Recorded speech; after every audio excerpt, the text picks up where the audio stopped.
ಓಂ ಸಹನಾವವತು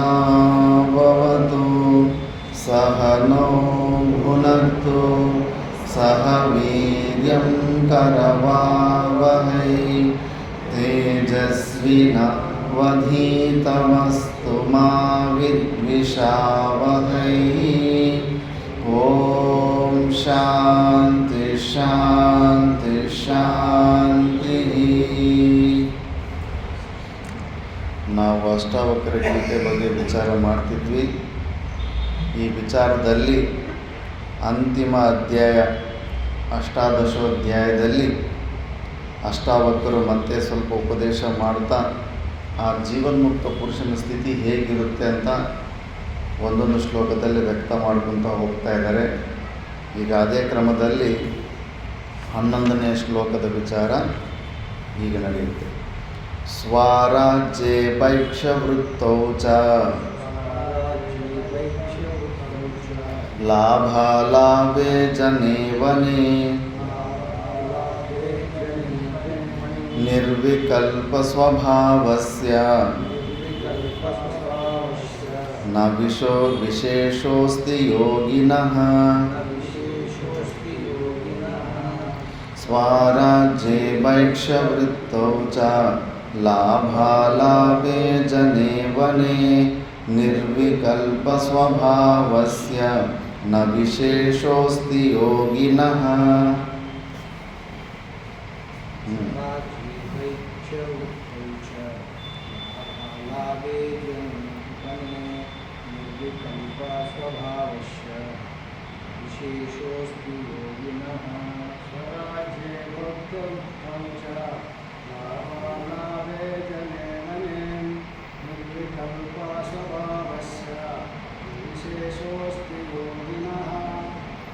ಆ ಜೀವನ್ಮುಕ್ತ ಸ್ಥಿತಿಯನ್ನು ಹೊಂದಿರುವಂಥ ಯೋಗಿ ಆತನಿಗೆ ಯಾವುದೇ ಪ್ರಕಾರವಾದಂಥದ್ದು ವಿಕ್ಷೇಪಗಳಿರೋದಿಲ್ಲ, ಚಿಂತೆನೇ ಇರೋದಿಲ್ಲ.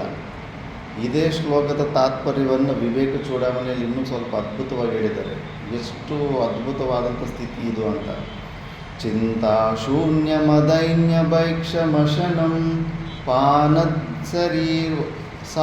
ಸರಿದ್ವಾರಿಷು ಸ್ವಾತಂತ್ರ್ಯೇನ ನಿರಂಕುಶ ಸ್ಥಿತಿರಬೀರ್ ನಿದ್ರಾ ಸ್ಮಶಾನೆ ವನೆ ವಸ್ತ್ರಂ ಕ್ಷಾಲನ ಶೋಷಣಾದಿರಹಿತಂ ದಿಗ್ವಸ್ತು ಶಯ್ಯಾಮಹಿ ಸಂಚಾರೋ ನಿಗಮಾಂತವೀತಿಷು ವಿದಾಂ ಕ್ರೀಡಾಂ ಪರೇ ಬ್ರಹ್ಮಣಿ. ಆ ಜೀವನ್ಮುಕ್ತ ಪುರುಷನು ಚಿಂತಾಶೂನ್ಯ, ಯಾವುದೇ ಪ್ರಕಾರದ ಚಿಂತನೆಯೇ ಇರೋದಿಲ್ಲ, ಫುಲ್ಲು ಫ್ರೀಯಾಗಿರ್ತಾನೆ. ಮನಸ್ಸು ವೃತ್ತಿಗಳು ನಮಗೆ ಹೇಗೆ ಬರ್ತಾ ಇರುತ್ತೆ, ಈಗೊಂದು ಯೋಚನೆ ಮಾಡ್ತಾ ಇರುತ್ತೆ, ಪ್ರತಿ ಕ್ಷಣವೂ ಮನಸ್ಸು ಯಾವುದೋ ಒಂದರ ಬಗ್ಗೆ ಯೋಚನೆ ಮಾಡ್ತಾನೆ ಇರುತ್ತೆ. ಅವ್ರಿಗೆ ಆ ಸಮಸ್ಯೆನೇ ಇಲ್ಲ, ಯಾವುದ್ರ ಬಗ್ಗೆ ಈ ಮಿಥ್ಯಾತ್ವ ನಿಶ್ಚಯ ಆಗಿರುತ್ತೆ. ಪ್ರಪಂಚದಲ್ಲಿ ವಿಚಾರಕ್ಕೆ ಯೋಗ್ಯವಾದಂಥ ವಸ್ತುವೇ ಒಂದು ಕಾನ್ಸೆಪ್ಟೇ ಇರೋದಿಲ್ಲ ಅವ್ರ ಹತ್ರ. ಅದಕ್ಕೆ ಅವ್ರ ಮೈಂಡು ಫುಲ್ಲು ತೂಷ್ಣಿ ಭಾವದಲ್ಲಿರೋದ್ರಿಂದ ಅವರು ಸ್ವರೂಪದಲ್ಲೇ ಇರ್ತಾರೆ. ಅವ್ರಿಗೆ ಯಾವುದೇ ಚಿಂತ ಇರೋದಿಲ್ಲ. ಚಿಂತಾಶೂನ್ಯಂ ಅದೈನ್ಯಂ, ದೀನತ್ವ ಬುದ್ಧಿ ಬರೋದಿಲ್ಲ. ಎಲ್ಲೂ ಪರಾಧೀನತೆಯನ್ನು ಅವರು ಹೊಂದೋದೇ ಇಲ್ಲ. ನಮಗೂ ಕೂಡ ಪರಾಧೀನತೆ ಯಾಕೆ ಇದೆ ಅಂದರೆ ಈ ಶರೀರದ ಜೊತೆ ಇರೋ ಸಂಬಂಧ. ಈ ಶರೀರನೇ ನಾನು ಅಂದ್ಕೊಂಡಿದ್ದೀವಿ. ಈ ಶರೀರಕ್ಕೆ ಷಡ್ಭಾವ ವಿಕಾರಗಳಿದ್ದಾವೆ, ಹಸಿವು ಬಾಯಾರಿಕೆ ಇದೆ. ಇವುಗಳಿಂದ ನಾವು ಅನೇಕ ಜಾಗಗಳಲ್ಲಿ ಪರಾಧೀನ ಅವಸ್ಥೆಯನ್ನು ಸ್ವೀಕಾರ ಮಾಡಿಬಿಟ್ಟಿರ್ತೀವಿ. ಈ ಶರೀರ ಸಂರಕ್ಷಣಾರ್ಥ ಸಲುವಾಗಿ ಮತ್ತು ಮಮಭಾವ ಎಲ್ಲೆಲ್ಲಿದೆಯೋ ಅವರ ರಕ್ಷಣಾರ್ಥ ಸಲುವಾಗಿ ನಮಗೆ ಪರಾಧೀನತೆಯನ್ನು ಸ್ವೀಕಾರ ಮಾಡಿರ್ತೀವಿ. ಆದರೆ ಈ ಮಹಾನುಭಾವನಿಗೆ ಆ ಶರೀರ ಭಾವನೆಯೇ ಇಲ್ಲ, ಶರೀರ ತಾದಾತ್ಮ್ಯವೇ ಇಲ್ಲ. ತನ್ನ ಶರೀರ ಸಂಘಾತದ ಮೇಂಟೆನೆನ್ಸ್ ಬಗ್ಗೆ ಕೂಡ ಅವ ಏನು ಲೇಷ ಮಾತ್ರವೂ ಕೂಡ ಚಿಂತೆ ಮಾಡೋದಿಲ್ಲ. ಅದು ಪ್ರಾರಬ್ಧ ವಶದಿಂದ ಏನಾದರೂ ಸಿಕ್ಕಿದ್ರೆ ಅದು ಸ್ವೀಕಾರ ಮಾಡ್ತಿರ್ತಾನೆ, ಇಲ್ಲಾಂದ್ರೆ ಉಪವಾಸ ಬೇಕಾದರೂ ಹಂಗೆ ಇರ್ತಾನೆ ಹೊರತು ಎಲ್ಲೇ ಯಾವುದೇ ಒಂದು ಈ ಶರೀರ ಸಂಘಾತದ ನಿಮಿತ್ತದಿಂದ ಎಲ್ಲೇ ಆಗಲಿ ಪರಾಧೀನ ಅವಸ್ಥೆಯನ್ನು ಸ್ವೀಕಾರ ಮಾಡೋದಿಲ್ಲ. ಸರ್ವತಂತ್ರ ಸ್ವತಂತ್ರನಾಗಿರ್ತಾನೆ. ಮತ್ತು ಭೈಕ್ಷಂ ಅಸನಂ ಪಾನಂ ಶರೀರವಾರಿಷು, ಭಿಕ್ಷಾಟನೆಯಲ್ಲಿ ವಿಮಾನ ಮಾಲೋಕ್ಯ ಅಂತ ನಾವು ಏನು ಮಾನ ಮರದೆ ಅಪ್ಪ ಅಲ್ಲಿ ಇಲ್ಲಿ ಭಿಕ್ಷೆ ಬೆಳೆದ್ರೆ ಅವರೇನು ಅನ್ಕೊತಾರೆ, ಇವರೇನು ಅನ್ಕೊತಾರೆ. ಎಷ್ಟೋ ನೀಚ ಕೆಳದೃಷ್ಟಿಯಿಂದ ನೋಡ್ತಾರೆ. ಅಂಥ ಕೆಲಸ ಮಾಡೋಕ್ಕಾಗಲ್ಲ, ನಮ್ಮ ಮಾನ ಏನಾಗಬೇಕು, ಮರ್ಯಾದೆ ಏನಾಗಬೇಕದು. ಆ ಮಹಾನುಭಾವನಿಗೆ ಅವೆಲ್ಲ ಏನಿರೋದಿಲ್ಲ, ಮಾನ ಅಪಮಾನಗಳು ಇವೆಲ್ಲ ಏನಿರೋದಿಲ್ಲ. ಈ ಶರೀರ ನಿರ್ವಹಣಾರ್ಥವಾಗಿ ಭಿಕ್ಷಾವೃತ್ತಿಯಲ್ಲೂ ಕೂಡ ಭಿಕ್ಷಾವೃತ್ತಿಯಿಂದನೇ ಜೀವನ ನಡೆಸ್ತಾ ಇರ್ತಾರೆ. ಮತ್ತು ನೀರು ಎಲ್ಲಂದರೆ ಆ ನೀರು, ಕೆರೆ ನೀರೋ ಬಾವಿ ನೀರು, ಯಾವುದೋ ಒಂದು ನೀರು ಸ್ವಲ್ಪ ದಾಹ ಆದಾಗ ಸ್ವಲ್ಪ ನೀರು ಕುಡ್ಕೊಂತ ಹೋಗ್ತಾ ಇರ್ತಾರೆ. ನಂತರ ಈ ಥರದ ನೀರೇ, ಫಿಲ್ಟರ್ ನೀರೇ, ಅದೇ ಬೇಕು ಇದೇ ಬೇಕು ಅನ್ನೋದಿರೋದಿಲ್ಲ. ಅಂಥ ಮಹಾಪುರುಷ ಅದನ್ನು. ಮತ್ತು ಸ್ವಾತಂತ್ರ್ಯೇನ ನಿರಂಕುಶಂ, ಸರ್ವತಂತ್ರ ಸ್ವತಂತ್ರ ಸ್ಥಿತಿಯಲ್ಲಿ ಇರ್ತಾನೆ. ಯಾರು ಹಂಗಲ್ಲೂ ಇರೋದಿಲ್ಲ, ನಿರಂಕುಶವಾಗಿರ್ತಾನೆ. ಯಾರೂ ಅವನ್ನ ಕಂಟ್ರೋಲ್ ಮಾಡೋಕ್ಕಾಗಲ್ಲ, ಅವನ್ನ ಡಿಕ್ಟೇಟ್ ಮಾಡೋದಕ್ಕಾಗೋದಿಲ್ಲ. ಮತ್ತು ಅಂಥ ಒಂದು ಪೂರ್ಣವಾದಂಥ ಸ್ವತಂತ್ರ ಸ್ಥಿತಿಯಲ್ಲಿ ಇರ್ತಾನೆ. ಇಂಥ ಒಂದು ಸ್ವತಂತ್ರತೆಯನ್ನು ನಾವು ಹೊಂದಬೇಕಂತ ನಮಗೆ ಇಚ್ಛೆ ಬರಬೇಕು, ಮಹತ್ವ ಬುದ್ಧಿ ಬೆಳೆಸ್ಕೋಬೇಕು. ಯಾವಾಗಪ್ಪ ಇಂಥ ಒಂದು ಸರ್ವತಂತ್ರ ಸ್ವತಂತ್ರ ಸ್ಥಿತಿಯಲ್ಲಿ ಪಡೆದು ನಾವು ಹೊಂದುತ್ತೀವಿ ಅಂತ. ಮತ್ತು ಸ್ಥಿತಿ ಭೀ ನಿದ್ರಾ ಸ್ಮಶಾನೇ ಮನೆ, ಸ್ಮಶಾನದಲ್ಲಿ ಬೇಕಾದರೂ ಮಾಡ್ಕೊಂಡ್ಬಿಡ್ತಾರೆ, ಕಾಡಲ್ಲಿ ಬೇಕಾದರೂ ಮಾಡ್ಕೊಂಡ್ಬಿಡ್ತಾರೆ. ಅವ್ರಿಗೇನು ಇಂಥ ಜಾಗನೇ ಅಂಥ ಜಾಗನೇ ಅನ್ನೋ ಯಾವುದು ಭೇದ ಬುದ್ಧಿನೇ ಇರೋದಿಲ್ಲ. ಮತ್ತು ವಸ್ತ್ರಂ ಕ್ಷಾಲನ ಶೋಷಣಾದಿರಹಿತನು, ನಾವು ಏನು ಸ್ವಲ್ಪ ಗಲೀಜಾದರೆ ಸರ್ಫೆಕ್ಸಲ್ಲಿ ಅದು ಇದು ಹಾಕಿ ಏನೆಲ್ಲ ತೊಳ್ಕೊತೀವೋ ಅವೇನಿರೋದಿಲ್ಲ. ಹಾಗೆ ಕೊಳಕಾಗಿದ್ದರೂ ಕೂಡ ಬಟ್ಟೆಗಳು ಅದರಲ್ಲೇ ಇದ್ಬಿಡ್ತಾರೆ. ಒಂದು ಸಲ ಅಜಗರ ವೃತ್ತಿ ಇದ್ದರೆ 6 ತಿಂಗಳು 2-3 ವರ್ಷ ಹಾಗೆ ಇದ್ಬಿಟ್ಟಿರ್ತಾರೆ, ಸ್ನಾನ ಕೂಡ ಮಾಡೋದಿಲ್ಲ. ಅದು ಅಂಥ ಒಂದು ವಿಚಿತ್ರ ಸ್ವಭಾವದಲ್ಲಿ ಇದ್ಬಿಟ್ಟಿರ್ತಾರೆ. ಮತ್ತು ದಿಗ್ವಸ್ತು, ಕೆಲವರಿನ್ನೂ ದಿಗಂಬರರು, ದಿಕ್ಕೆಯವ್ರಿಗೆ ವಸ್ತ್ರವಾಗಿರುತ್ತೆ, ಬಟ್ಟೆಯನ್ನು ಕೂಡ ಹಾಕೋದಿಲ್ಲ, ಅಂಥ ಒಂದು ಸ್ಥಿತಿಯಲ್ಲಿರ್ತಾರೆ. ಶಯ್ಯಾಮಹಿ ಅಂದರೆ ಹಾಸಿಗೆ, ಈ ಪೃಥ್ವಿನೇ ಹಾಸಿಗೆ. ಸಂಚಾರೋ ನಿಗಮಾಂತ ವೀದಿಷು, ಅವರು ಎಲ್ಲಿ ಓಡಾಡ್ತಾರೆ ಅಂದರೆ ಭೂಮಿಯಲ್ಲ, ವೇದಾಂತ ವೀದಿಯಲ್ಲಿ. ಅಂದರೆ ಈ ವೇದಾಂತ ವಿಚಾರ ಎಂಬುದು ಅಂದರೆ ಯಾವಾಗಲೂ ಆ ಬ್ರಹ್ಮಾಕಾರ ವೃತ್ತಿಯಲ್ಲೇ ಇರ್ತಾರೆ ಅಂತ ಅರ್ಥ. ಆ ನಿಗಮಾಂತ ವೀದಿಷು ವಿಧಾನ್ ಕ್ರೀಡಾ ಪರೇ ಬ್ರಹ್ಮಣಿ, ಯಾವಾಗಲೂ ಅವರು ಆ ಪರಬ್ರಹ್ಮ ಸ್ವರೂಪದಲ್ಲೇ ಆನಂದದಿಂದ ಪರಮಾನಂದ ಸ್ಥಿತಿಯನ್ನೇ ಹೊಂದುತ್ತಾ ಇರ್ತಾರೆ.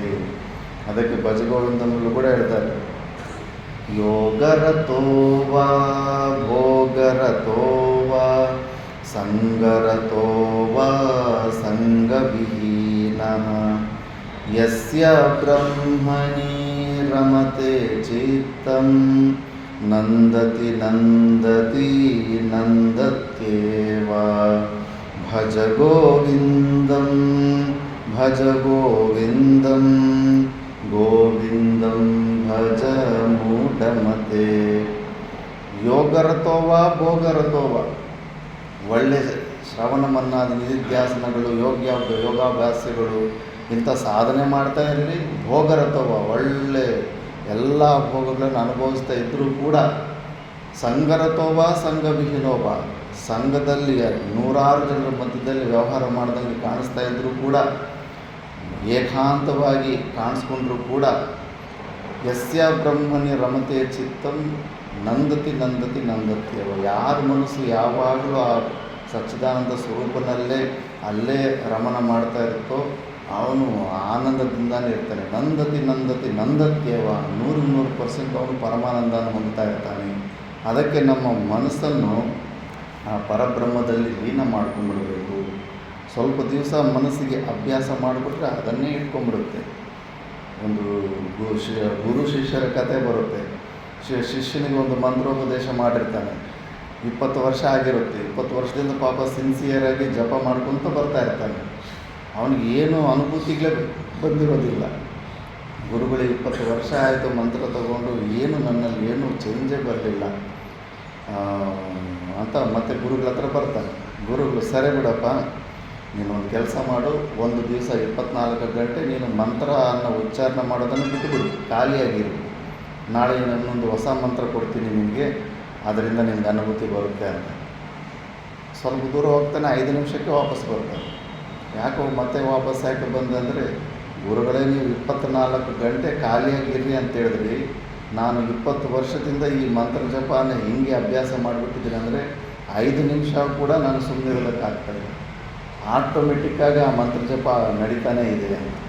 ಆವಾಗ ಗುರುಗಳಂತಾರೆ, ಅಲ್ಲವೋ 20 ವರ್ಷದಿಂದ ಏನು ಅನುಭೂತಿನೇ ಆಗಿಲ್ಲ ಅಂತೀಯಲ್ಲ, ಈ ಮಂತ್ರದಿಂದ ಮನಸ್ಸನ್ನು ಕಟ್ಟಾಕಿದೆಯಲ್ವೋ, ಮನಸ್ಸು ಇದಕ್ಕೆ ಅಡಿಕ್ಟ್ ಆಗಿಬಿಟ್ಟಿದೆ ಅಲ್ಲ, ಇದಕ್ಕಿಂತ ದೊಡ್ಡ ಲಾಭ ಏನು ಬರುತ್ತೆ? ಮನಸ್ಸಿನ ತತ್ವ ಅಷ್ಟೇ. ಅದಕ್ಕೆ ಸ್ವಲ್ಪ ಕಷ್ಟವಾದರೂ ಪರವಾಗಿಲ್ಲ, ಇಂಥ ಒಳ್ಳೆ ಶ್ರವಣ ಮನನ ನಿಧಿಧ್ಯಾಸನಗಳಲ್ಲಿ ಬಳಸಿಬಿಟ್ರೆ ಸ್ಟಾರ್ಟಿಂಗಲ್ಲಿ ಸ್ವಲ್ಪ ರಿಜೆಕ್ಟ್ ಮಾಡ್ತಾ ಇರುತ್ತೆ. ರಿಜೆಕ್ಟ್ ಮಾಡಿದ್ರು ಕೂಡ ಬಲವಂತವಾಗಿ ಸ್ವಲ್ಪ ದಿವಸ ಇದರಲ್ಲೇ ಬಳಸಿಬಿಟ್ರೆ ಇದಕ್ಕೆ ಅಭ್ಯಾಸ ಆಗಿಬಿಡುತ್ತೆ, ಇದಕ್ಕೆ ಅಡಿಕ್ಟ್ ಆಗಿಬಿಡುತ್ತೆ. ಮತ್ತು ಆ ಶ್ರವಣವನ್ನು ನಿಧಿಧ್ಯಾಸನ ಇಲ್ಲ ಅಂದರೆ ಏನೋ ಕಳ್ಕೊಂಡಂಗೆ ಅನಿಸ್ತಾ ಇರುತ್ತೆ. ಆದ್ದರಿಂದ ಸ್ವಲ್ಪ ಪ್ರಯತ್ನ ಮಾಡಬೇಕಾಗುತ್ತೆ. ಆ ಥರ ಪ್ರಯತ್ನ ಮಾಡಿ ಮಾಡಿ ನಮ್ಮ ಸ್ವರೂಪ ಚಿಂತನೆಯಲ್ಲಿ ಇದನ್ನು ತೊಡಗಿಸಿಬಿಟ್ರೆ ಅದೇ ಬ್ರಹ್ಮಾಕಾರ ವೃತ್ತಿಯಾಗಿ ಯಾವಾಗಲೂ ಆ ಸ್ವರೂಪ ಸ್ಮರಣೆ ಮಾಡ್ಕೊತ ಆನಂದವಾಗಿರುತ್ತೆ, ಅದರಲ್ಲೇ ಲಯ ಆಗಿಬಿಡುತ್ತೆ. ಆದ್ದರಿಂದ ಈ ಮಹಾಪುರುಷರಿಗೆ ವಿಚಾರದಿಂದನೇ ಲೀನ ಮನಸ್ಕರಾಗಿರ್ತಾರೆ, ಸ್ವರೂಪದಲ್ಲಿ ಲೀನ ಮನಸ್ಕರಾಗಿರ್ತಾರೆ.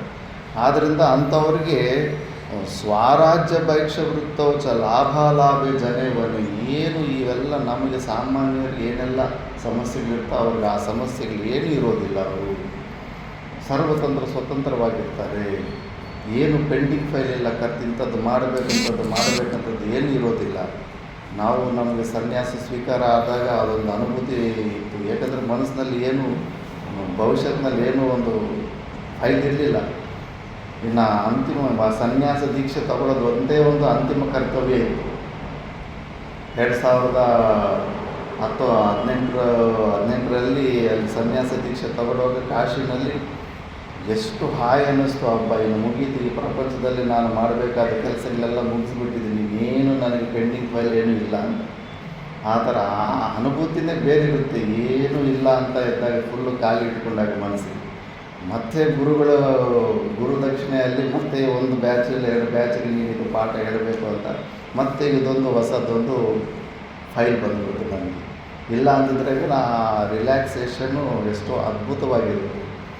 ಈ ಫೈಲು ಕೂಡ ಕರ್ತೃತ್ವ ಬುದ್ಧಿ ಇಲ್ದಿರ ಗುರಾರ್ಪಣ ಬುದ್ಧಿಯಿಂದ ಗುರು ಸಲುವಾಗಿ ಮಾಡ್ತಾಯಿದ್ದೀನಿ ಅನ್ನೋ ಭಾವನೆಯಲ್ಲಿ ಹೆಚ್ಚು ಸಭೆ ಇದ್ದರೆ ಇದೆಲ್ಲ ಸಮಸ್ಯೆ ಆಗೋದಿಲ್ಲ. ಬಟ್ ಬಂದುಬಿಡ್ತೀವಲ್ಲ ಕರ್ತೃತ್ವ ಬುದ್ಧಿ, ಆಟೋಮೆಟಿಕ್ಕಾಗಿ ಕರ್ತೃತ್ವ ಬುದ್ಧಿಗೆ ಬಂದುಬಿಡ್ತಾ ಇರ್ತೀವಿ. ಒಂದೊಂದು ಸತಿ ಗೊತ್ತಿಲ್ಲದಂಗೆ ವಿಚಾರದಿಂದ ಸ್ಲಿಪ್ ಆಗಿರ್ತೀವಿ. ಮತ್ತು ಆ ಜ್ಞಾನದ ವೃತ್ತಿ ಮತ್ತು ಗುರುತುಕೊಂಡು ಹೌದಲ್ಲ, ಇದು ನನ್ನದಲ್ಲವಲ್ಲ, ಇದು ಕರ್ತವ್ಯ ಗುರುಗಳದಲ್ಲ. ಗುರುಗಳು ಕರ್ತವ್ಯ ಮಾಡ್ತಾಯಿದ್ರು, ನನಗೇನು ಸಂಬಂಧ ಇದೆ, ಮಾಡೋ ತನಕನೇ ನನ್ನ ಕರ್ತವ್ಯ ಅಂತ. ಬಟ್ ಕಂಪ್ಲೀಟಾಗಿ ಪ್ರಾಜೆಕ್ಟ್ ಇಲ್ದಿರ ಕ್ಲೀನ್ ಮೈಂಡು ಎಲ್ಲ ಇದ್ದಾಗ ಆ ಅನುಭೂತಿನೇ ಬೇರೆ ಇರುತ್ತೆ. ಸರ್ವತಂತ್ರ ಸ್ವತಂತ್ರತೆ ಚಕ್ರವರ್ತಿ ಥರ ಅನಿಸ್ತಾ ಇರುತ್ತೆ. ಪ್ರಪಂಚದಲ್ಲಿ ಇನ್ನೇನು ಮಾಡಬೇಕಾದಂಥ ಪೆಂಡಿಂಗ್ ಕೆಲಸ ಇಲ್ಲ ಅಂದಾಗ ಫುಲ್ಲು ಫ್ರೀ ಆಗಿರುತ್ತೆ ಮೈಂಡ್. ಅಂಥ ಒಂದು ಸ್ಥಿತಿಯಲ್ಲಿರ್ತಾರೆ ಅವರು ಯೋಗಿಗಳು. ಮತ್ತು ನೆಕ್ಸ್ಟ್ ಶ್ಲೋಕದಲ್ಲಿ ಹೇಳ್ತಾ ಇರ್ತಾರೆ, ಕ್ವಧರ್ಮ ಕ್ವಚ ವಾ ಕಾಮಃ ಕ್ವಚಾರ್ಥ ವಿವೇಕಿತಾ ಇದಂ ಕೃತಮಿದಂ ನೇತಿ ದ್ವಂದ್ವೈರ್ಮುಕ್ತಸ್ಯ ಯೋಗಿನಃ ಕ್ವಧರ್ಮ ಕ್ವಚ ವಾ ಕಾಮಃ ಕ್ವಚಾರ್ಥ ವಿವೇಕಿತಾ ಇದಂ ಕೃತಮಿದಂ ನೇತಿ ದ್ವಂದ್ವೈರ್ಮುಕ್ತಸ್ಯ ಯೋಗಿನಃ.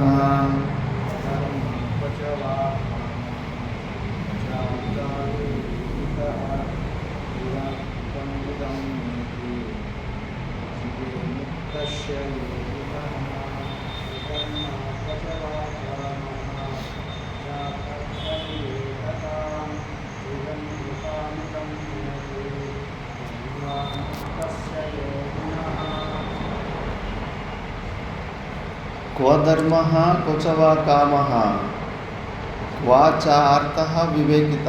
ಅವನು ಇಂಥದ್ದು ಮಾಡಿಲ್ಲ, ಇಂಥದ್ದು ಮಾಡಿದ್ದೀನಿ ಅನ್ನೋ ಭಾವನೆಗಳೇ ಬರಲ್ಲ. ಯಾಕಂದರೆ ಕರ್ತೃತ್ವ ಭಾವ ಯಾವಾಗಲೂ ಹೊಟ್ಟೋಗ್ಬಿಟ್ಟಿದೆ. ಆ ಕರ್ತೃತ್ವ ಭಾವ ಹೊಟ್ಟೋದ ಮೇಲೆ ಆ ಶರೀರ ಸಂಘಾತದಲ್ಲಿ ಏನೆಲ್ಲ ಕ್ರಿಯೆಗಳಾಗಿರ್ತೋ ಆ ಕ್ರಿಯೆಗಳಿಗೆ ಅವರು ಕ್ರೆಡಿಟ್ ತಗೊಳ್ಳೋದೇ ಇಲ್ಲ. ಗುಣಾಗುಣೇಶು ವರ್ತಂತೆ ಇದು ಮತ್ವ ಅಂತ. ಈ ಶರೀರ ಸಂಘಾತದಿಂದ ಇನ್ನೊಂದು ಬೇರೆಯವರ ಶರೀರ ಸಂಘಾತಕ್ಕೆ ಏನೋ ಋಣಾನುಬಂಧ ಇತ್ತು, ಆದ್ದರಿಂದ ಈ ಶರೀರ ಸಂಘಾತದಿಂದ ಅವ್ರಿಗೆ ಕೆಲವೊಂದು ಉಪಯೋಗ ಕೆಲಸಗಳಾಗಿದೆ ಅಷ್ಟೇ. ಆದ್ದರಿಂದ ನನ್ನಿಂದ ಅವರು ಉದ್ಧಾರ ಆಗಿದ್ದಾರೆ, ನನ್ನಿಂದ ಇವರು ಉದ್ಧಾರ ಆಗಿರೋ ಅನ್ನೋ ಭಾವನೆಗೆ ಅವರಿಗೆ ಅವಕಾಶವೇ ಇರೋದಿಲ್ಲ. ಅಂಥ ಒಂದು ಸ್ಥಿತಿಯಲ್ಲಿರ್ತಾರೆ.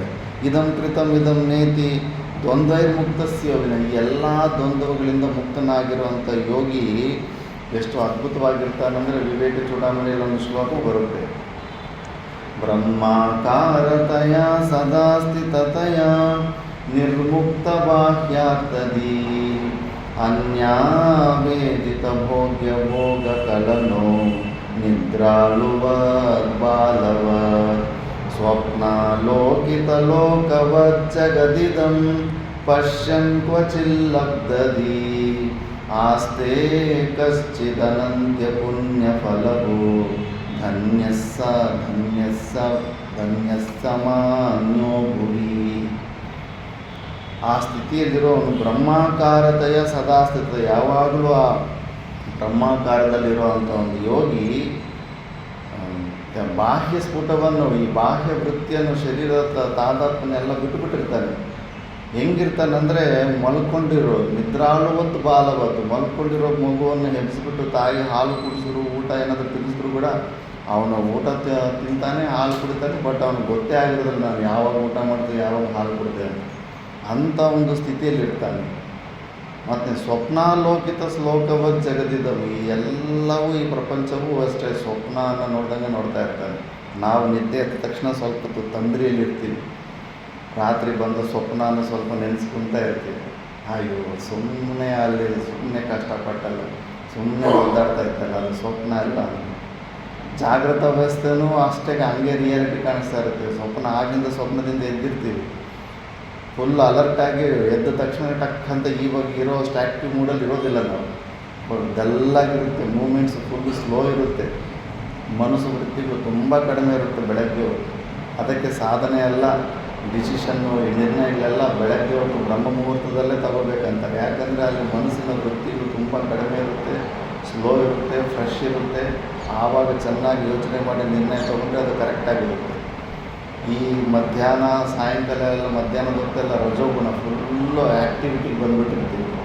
ರಾತ್ರಿ ಹೊತ್ತು ತಮ್ಮ ಗುಣಕ್ಕೆ ಹೊರಟುಬಿಟ್ಟಿರುತ್ತೆ. ಆದ್ದರಿಂದ ಬೆಳಗ್ಗೆ ಹೊತ್ತೇ ಒಳ್ಳೆಯ ಸಮಯ ಅಂತಾರೆ ಸಾಧನೆಗಾಗಲಿ, ಯಾವುದಾದ್ರೂ ಒಳ್ಳೆಯ ವಿಚಾರಕ್ಕಾಗಲಿ ಅಂದ್ಬಿಟ್ಟು. ಆ ಸ್ಥಿತಿಯಲ್ಲಿ ಹೆಂಗೆ ನಮಗೆ ಎರಡು ಅವಸ್ಥೆಗಳು ಕೂಡ ಹೆಚ್ಚು ಕಡಿಮೆ ಸ್ವಪ್ನದ ಥರನೇ ಕಾಣಿಸ್ತಾ ಇರುತ್ತೆ. ಜಾಗೃತ ಅವಸ್ಥೆನೂ ಅಷ್ಟೇ, ರಾತ್ರಿ ಸ್ವಪ್ನದ್ದು ಅಷ್ಟೇ. ಆ ಯೋಗಿಗೆ ಯಾವಾಗಲೂ ಅಂಥ ಸ್ಥಿತಿಯಲ್ಲಿ ಇರ್ತಾರೆ, ಎಲ್ಲ ಸ್ವಪ್ನ ಥರನೇ ಕಾಣಿಸ್ತಾ ಇರುತ್ತೆ. ಅದಕ್ಕೆ ಹೆಚ್ಚು ಇನ್ವಾಲ್ವ್ಮೆಂಟ್ ಆಗೋದೇ ಇಲ್ಲ ಈ ಪ್ರಪಂಚದ ವಿಷಯಗಳಲ್ಲಿ. ಮತ್ತು ಅಂಥವರು ಕಶ್ಚಿತ್ ಅನಂತ್ಯ ಪುಣ್ಯ ಫಲಭೋಗಿ, ಯಾವುದೋ ಅನಂತ ಜನ್ಮಗಳಿಂದ ಮಾಡಿರುವಂಥ ಮಹಾಪುಣ್ಯದಿಂದ ಕೋಟಿಗೊಬ್ಬ ಯಾರೋ ಒಬ್ಬರು ಅಂಥ ಒಂದು ಅದ್ಭುತವಾದಂಥ ಸ್ಥಿತಿಯನ್ನು ಹೊಂದುತ್ತಾರೆ. ಅವನು ತುಂಬ ಧನ್ಯನಾದವನು ಈ ಭೂಲೋಕದಲ್ಲಿ ಅಂತಾರೆ. ಅಂಥದ್ದೇ ಇಲ್ಲಿ ಹೇಳ್ತಾರೆ, ಇದಂ ಕೃತಂ ಇದಂ ನಾ ಇತಿ ಅಂತ ಅವ್ರಿಗೆ ಯಾವುದು ಭಾವನೆಗಳಲ್ಲೇ ಇರೋದಿಲ್ಲ. ಅದಕ್ಕೆ ಅವರು ಪರಮಾನಂದ ಸ್ಥಿತಿಯಲ್ಲಿರ್ತಾರೆ, ಅಂಥ ಒಂದು ಜೀವನ್ಮುಕ್ತಿ ಸ್ಥಿತಿಯಲ್ಲಿರ್ತಾರೆ ಯೋಗಿಗಳು ಅಂತ ಹೇಳ್ತವ್ರೆ. ನೆಕ್ಸ್ಟ್ ಶ್ಲೋಕದಲ್ಲಿ ಕೃತ್ಯಂ ಕಿಮಪಿ ನೈವಾಸ್ತಿ ನ ಕಾಪಿ ಹೃದಿ ರಂಜನ ಯಥಾ ಜೀವನಮೇವೇಹ ಜೀವನ್ಮುಕ್ತಸ್ಯ ಯೋಗಿನಃ. ಕೃತ್ಯಂ ಕಿಮಪಿ ನೈವಾಸ್ತಿ ನ ಕಾಪಿ ಹೃದಿ ರಂಜನ ಯಥಾ ಜೀವನಮೇವಯಃ ಜೀವನ್ಮುಕ್ತಸ್ಯ ಯೋಗಿನಃ.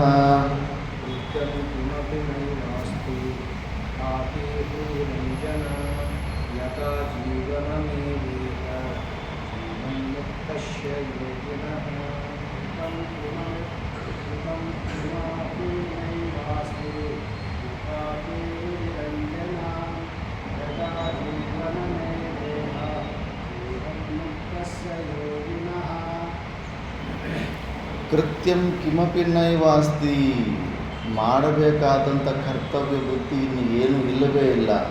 ಕೃತಕೃತ್ಯತೆಯನ್ನು ಹೊಂದಿರ್ತಾನೆ. ಮಾಡಬೇಕಾದದ್ದನ್ನೆಲ್ಲ ನಾನು ಮಾಡಿಬಿಟ್ಟಿದ್ದೀನಿ.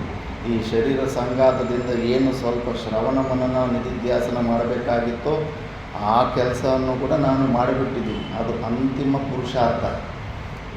ಪುರುಷಾರ್ಥ ಮಾಡೋ ಪ್ರಯತ್ನಗಳಲ್ಲಿ ಅಂತಿಮ ಪ್ರಯತ್ನ ಅದನ್ನು ಮಾಡಿಬಿಟ್ಟಿದ್ದೀನಿ. ಆದ್ದರಿಂದ ನನ್ನ ಈ ಶರೀರ ಸಂಘಾತದಿಂದ ನಾನು ಮಾಡಬೇಕಾದಂಥ ಯಾವುದೇ ಒಂದು ಕರ್ತವ್ಯ ನನಗಿಲ್ಲ.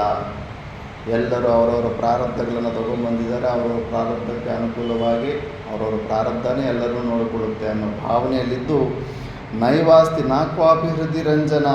ಮತ್ತು ಈ ಹೃದಯದಲ್ಲಿ ಯಾವುದೇ ಆಗಲಿ ವಾಸನೆಗಳಿಲ್ಲ. ಪೂರ್ವಜನ್ಮದಲ್ಲಿ ಯಾವುದ್ಯಾವುದೋ ವಿಷಯನ ಅನುಭವಿಸಿರ್ತಾರೆ, ಅದು ಭಾವನೆಗಳು ಬರ್ತಾ ಇರ್ತವೆ. ಮೊನ್ನೆ ಆ ಮಾವಿನನ್ನು ತಿಂದಿದ್ದೆ, ಅದು ಸಿಹಿಯಾಗಿತ್ತು. ಆ ಮಾವಿನನ್ನು ಕಾಣಿಸಿದಾಗ ಅದ್ರ ಮೇಲೆ ಅದನ್ನು ತಿನ್ನಬೇಕಂತ ಮತ್ತೆ ಬರ್ತಾ ಇರುತ್ತೆ. ಯಾಕಂದರೆ ಪೂರ್ವ ವಾಸನೆ, ಆ ಅನುಭವ. ಇವಾಗ ಆ ವಾಸನಾ ಕ್ಷಯ ಆಗಿಬಿಟ್ಟಿದೆ. ಯಾಕಂದರೆ ಮಿಥ್ಯಾತ್ವ ನಿಶ್ಚಯ ಆಗಿಬಿಟ್ಟಿದೆ. ಈಗ ಪ್ಲಾಸ್ಟಿಕ್ ಮಾವಿನನ್ನಂತ ಗೊತ್ತಾಗ್ಬಿಟ್ಟಿದೆ. ನಿಜವಾದ ಮಾವಿನನ್ನಿದ್ರೆ ತಿನ್ನಬೇಕಂತ ಇಚ್ಛೆ ಬರೋದು. ಪ್ಲಾಸ್ಟಿಕ್ ಮಾವಿನಲ್ಲಿ ಇಟ್ಟಿದ್ದಾರೆ ಅಂದಮೇಲೆ ಅದನ್ನು ತಿನ್ನಬೇಕು, ನಾನು ಹೊಂದಬೇಕು ಅನ್ನೋ ಪ್ರಯತ್ನ, ಆಸೆನೇ ಬರೋದಿಲ್ಲ. ಈ ಸಂಪೂರ್ಣ ಪ್ರಪಂಚದಲ್ಲಿ ಮಿಥ್ಯಾತ್ವ ನಿಶ್ಚಯ ಆಗಿಬಿಟ್ಟಿದೆ. ಆದ್ದರಿಂದ ಆ ವಾಸನೆಗಳಿಗೆ ಮತ್ತೆ ಉದ್ಭೂತ ಆಗೋದಕ್ಕೆ ಅವಕಾಶವೇ ಇಲ್ಲ. ಎಲ್ಲಿ ತನಕ ನಮಗೆ ಜಗತ್ತಲ್ಲಿ ಸತ್ಯತ್ವ ಬುದ್ಧಿ ಇದ್ದು ಕೆಲವೊಂದು ವಿಷಯಗಳಲ್ಲಿ ಉಪಭೋಗ ಸಾಧನತ್ವ ಬುದ್ಧಿ ಇರುತ್ತೋ ಅಲ್ಲಿ ತನಕನೇ ಆ ವಾಸನೆಗಳು ನಮಗೆ ಹಿಂಸೆಯನ್ನು ಕೊಡ್ತಾ ಇರ್ತವೆ, ನಮ್ಮನ್ನು ಮತ್ತೆ ಪ್ರವೃತ್ತಿಯಲ್ಲಿ ಬಳಸ್ತಾ ಇರ್ತವೆ. ಎಲ್ಲಿ ನಮಗೆ ಮಿಥ್ಯಾತ್ವ ನಿಶ್ಚಯ 100% ಆಗಿಬಿಡುತ್ತೋ ಮತ್ತು ಅವುಗಳಿಗೆ ಬರೋದಕ್ಕೆ ಆಸ್ಕಾರವೇ ಇರೋದಿಲ್ಲ. ಪ್ರಯೋಜನತ್ವ ಬುದ್ಧಿನೇ ಹೊಟ್ಟೋಗುತ್ತೆ. ಪ್ರಯೋಜನ ಮನುದ್ದೇಶ ಮಂದೋಪಿ ನಾವು ಪ್ರವರ್ತತೆ. ಪ್ರಯೋಜನ ಇಲ್ಲದಿರ ಮಂದಬುದ್ಧಿ ಆದವನು ಯಾವುದೇ ಒಂದು ಕೆಲಸ ಮಾಡೋದಿಲ್ಲ. ಈಗ ಅವನಿಗೆ ಪ್ರಯೋಜನವೇ ಕಾಣಿಸ್ತಾ ಇರೋದಿಲ್ಲ ಜೀವನ್ಮುಕ್ತ ಪುರುಷನಿಗೆ. ಅದರಿಂದ ವಾಸನಾ ಕ್ಷಯವೂ ಆಗಿಬಿಟ್ಟಿರುತ್ತೆ. ಯಥಾ ಜೀವನಮೇವಾಹ ಜೀವನ್ಮುಕ್ತ ಯೋಗಿನಃ. ಆದ್ದರಿಂದ ಯದೃಚ್ಛ ಲಾಭ ಸಂತುಷ್ಟ. ಏನು ಪ್ರಾರಬ್ಧದಲ್ಲಿ ಈ ಶರೀರ ಸಂಘಾತಕ್ಕೆ ಇನ್ನೂ ಎಲ್ಲಿ ತನಕ ಆಯುಷ್ಯ ಇದೆಯೋ ಆ ಆಯುಷ್ಯರ ತನಕ ಅದಕ್ಕೆ ತಕ್ಕಂಥ ಊಟ ಕೂಡ ಅದಕ್ಕೆ ಫಿಕ್ಸ್ ಆಗಿಬಿಟ್ಟಿರುತ್ತೆ. ಆದ್ದರಿಂದ ಒಂದು ಶರೀರ ಯಾತ್ರಕ್ಕೆ ಏನೊಂದು ಭಿಕ್ಷಾಟನೆ ಒಂದು ಕ್ರಿಯೆ ತಪ್ಪಿದ್ರೆ ಇನ್ಯಾವ ಕ್ರಿಯೆಗಳಲ್ಲೂ ತನಗೆ ಆಸಕ್ತಿನೇ ಇರೋದಿಲ್ಲ. ಆ ಥರ ಆ ಸ್ವರೂಪದಲ್ಲಿ ತುಂಬ ಆನಂದದಿಂದ ಇರ್ತಾನೆ, ಬ್ರಹ್ಮಾಕಾರದಿಂದ ಇರ್ತಾನೆ. ಮತ್ತು ನೆಕ್ಸ್ಟ್ ಶ್ಲೋಕದಲ್ಲಿ ಕ್ವಮೋಹ ಕ್ವಚವಾ ವಿಶ್ವಂ ಕ್ವತದ್ಜ್ಞಾನಂ ಕ್ವಮುಕ್ತತಾ ಸರ್ವಸಂಕಲ್ಪಸೀಮಾಯಾಂ ವಿಶ್ರಾಂತಸ್ಯ ಮಹಾತ್ಮನಃ. ಕ್ವಮೋಹ ಕ್ವಚ ವಾ ವಿಶ್ವಂ ಕ್ವತದ್ಜ್ಞಾನಂ ಕ್ವಮುಕ್ತತಾ ಸರ್ವಸಂಕಲ್ಪಸೀಮಾಯಾಂ ವಿಶ್ರಾಂತಸ್ಯ ಮಹಾತ್ಮನಃ.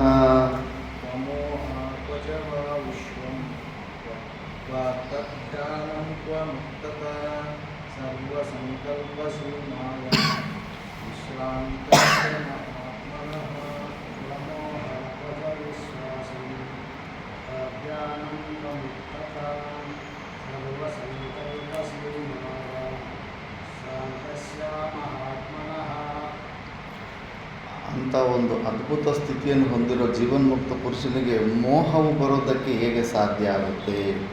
ಈ ಪ್ರಪಂಚವು ತಾನೇ ಎಲ್ಲಿ ಕಾಣಿಸುತ್ತೆ? ಧ್ಯಾನವೂ ಕೂಡ ಆತನಿಗೆ ಮಾಡೋದಕ್ಕೆ ಆಗೋದಿಲ್ಲ. ಧ್ಯಾನ ಯಾವಾಗ ಮಾಡ್ತೀಯ? ಅಜ್ಞಾನ ಇದ್ದಾಗಲೇ, ತ್ರಿಪುಟಿ ಇದ್ದಾಗಲೇ. ನಿನಗಿಂತ ಭಿನ್ನವಾಗಿ ಯಾವುದೋ ಒಂದು ವಸ್ತು ಇದ್ದಾಗ ನೀನು ಪ್ರಮಾತ, ಪ್ರಮಾಣ, ಪ್ರಮೇಯ ಅನ್ನೋ ಒಂದು 3 ಭಾವನೆಗಳಿಂದ ನೀನು ಧ್ಯಾನ ಮಾಡ್ತೀಯ. ಧ್ಯಾನ ಮಾಡೋದಕ್ಕೆ ನಿನಗಿಂತ ಅತಿರಿಕ್ತವಾಗಿ ಇನ್ನೊಂದು ಯಾವುದೋ ಒಂದು ವಸ್ತು ಇರಬೇಕು. ಆದ್ದರಿಂದ ಆ ಯೋಗಿಗೆ ತನ್ನ ಸ್ವರೂಪ ಬಿಟ್ಟರೆ ಅತಿರಿಕ್ತವಾಗಿ ಬೇರೆ ಯಾವುದರಲ್ಲೂ ಸತ್ಯತ್ವ ಬುದ್ಧಿ ಇಲ್ಲವೇ ಇಲ್ಲ. ಅದಕ್ಕೆ ಆತನಿಗೆ ಸಂಕಲ್ಪ ಬೇಕು. ಸಂಕಲ್ಪ ವಿಕಲ್ಪಗಳ ಸೀಮೆಯನ್ನೇ ದಾಟಿಬಿಟ್ಟಿದ್ದಾರೆ. ಯಾವುದೇ ಪ್ರಕಾರದ ಒಂದು ಸಣ್ಣ ಸಂಕಲ್ಪವೂ ಇಲ್ಲ. ಸಂಕಲ್ಪಗಳು ಇಲ್ಲದೆ ಇದ್ದಾಗ ಅವನು ಜ್ಞಾನ ಹೆಂಗೆ ಮಾಡ್ತಾನೆ? ಈ ಪ್ರಪಂಚ ಕಾಣಿಸೋದಿಲ್ಲ. ಯಾವುದ್ರ ಮೇಲೆ ಮೋಹ ಬರುತ್ತೆ? ಅದು ತನ್ನ ಒಬ್ಬನೇ ಇದ್ದಾನೆ. ಅದಕ್ಕೆ ವಿಶ್ರಾಂತಸ್ಯ ಮಹಾತ್ಮನಃ. ಅವನು ಕಂಪ್ಲೀಟ್ ರೆಸ್ಟ್ ಕೊಟ್ಟೋಗ್ಬಿಟ್ಟಿರ್ತಾನೆ. ನಾವು ಈ ಕಾಯಿಕ ರೆಸ್ಟಿಗೆ ಮಾತ್ರ ಪ್ರಯತ್ನ ಮಾಡ್ತಿರ್ತೀವಿ. ಇದರಿಂದ ನಮಗೆ ಇರೋದಿಲ್ಲ. ನಮಗೆ ಕಂಪ್ಲೀಟ್ ರೆಸ್ಟ್ ಅಂದರೆ ಈ ಶರೀರದ ಜೊತೆ ಇರೋವಂಥ ಸಂಬಂಧನ ತೆಕ್ಕೋಬೇಕು ನೀವು. ಆವಾಗ ಪರಮ ವಿಶ್ರಾಂತಿ ನಿಮಗೆ ಸಿಗುತ್ತೆ. ಅಲ್ಲಿ ತನಕ ನಿನಗೆ ವಿಶ್ರಾಂತಿ ಸಿಗೋದಿಲ್ಲ. ಅಂಥ ವಿಶ್ರಾಂತಿಯನ್ನು ಹೊಂದಿರೋ ಆತನಿಗೆ ಸಂಕಲ್ಪಗಳಿಗೆ ಅವಕಾಶ ನಿಲ್ದಿರೋ ಅಂಥವನಿಗೆ ಮತ್ತು ಮುಕ್ತತ ಮೋಕ್ಷ ಹೊಂದಿದೆ ಅನ್ನೋ ಭಾವನೆ ಹೆಂಗೆ ಬರುತ್ತೆ? ಇಷ್ಟು ದಿವಸ ನಾನು ಬಂಧನದಲ್ಲಿದ್ದೆ, ಈಗ ಮುಕ್ತನಾಗಿದ್ದೀನಿ. ಇವೆಲ್ಲ ಭಾವ ಅಭಾವಗಳು ಎಲ್ಲವೂ ಕೂಡ ಇದೊಂದು ಅಂತಃಕರಣಕ್ಕೆ ಸಂಬಂಧಪಟ್ಟದ್ದು. ಆದ್ದರಿಂದ ಇವು ಆ ಯೋಗಿಗೆ ಇಂಥದ್ದು ಯಾವುದೇ ಒಂದು ಪ್ರಯತ್ನಗಳು ಏನೂ ನಡೀತಾ ಇರೋದಿಲ್ಲ. ಕಂಪ್ಲೀಟ್ ಪರಮ ವಿಶ್ರಾಂತಿಯಲ್ಲಿ ಸ್ವರೂಪದಲ್ಲೇ ನಿಂತಿರ್ತಾನೆ. ನಮಗೆ ಇರೋ ಸತ್ಯವನ್ನು ಸ್ವೀಕಾರ ಮಾಡೋದಕ್ಕಾಗದಿರ ಅದನ್ನು ಹೊಂದಬೇಕಂತ ವಿಪರೀತವಾಗಿ ಮನಸ್ಸು ಬುದ್ಧಿಗಳಿಂದ ವಿಪರೀತವಾಗಿ ಪ್ರಯತ್ನ ಮಾಡ್ತಾ ಇರ್ತೀವೋ ಅಂಥ ಒಂದು ಪ್ರಯತ್ನವೂ ಕೂಡ ಮಾಡೋದಕ್ಕೆ ಆತನಿಗೆ ಅವಕಾಶವೇ ಇರೋದಿಲ್ಲ, ಭೇದ ಬುದ್ಧಿನೇ ಇರೋದಿಲ್ಲ. ಅಂಥ ಒಂದು ಅದ್ಭುತ ಸ್ಥಿತಿಯಲ್ಲಿರ್ತಾನೆ ಜೀವನ್ಮುಕ್ತ ಪುರುಷ ಅಂತ. ನೆಕ್ಸ್ಟ್ ಶ್ಲೋಕದಲ್ಲಿ ಏನ ವಿಶ್ವಮಿದಂ ದೃಷ್ಟಂ ಸನಾಸ್ತೀತಿ ಕರೋತಿ ವೈ ನಿರ್ವಾಸನ ಕಿಂ ಕುರುತೆ ಪಶ್ಯನ್ನಪಿ ನ ಪಶ್ಯತಿ. ಏನ ವಿಶ್ವಮಿದಂ ದೃಷ್ಟಂ ನಾಸ್ತೀತಿ ಕರೋತಿ ವೈ ನಿರ್ವಾಸನ ಕಿಂ ಕುರುತೆ ಪಶ್ಯನ್ನಪಿ ನ ಪಶ್ಯತಿ.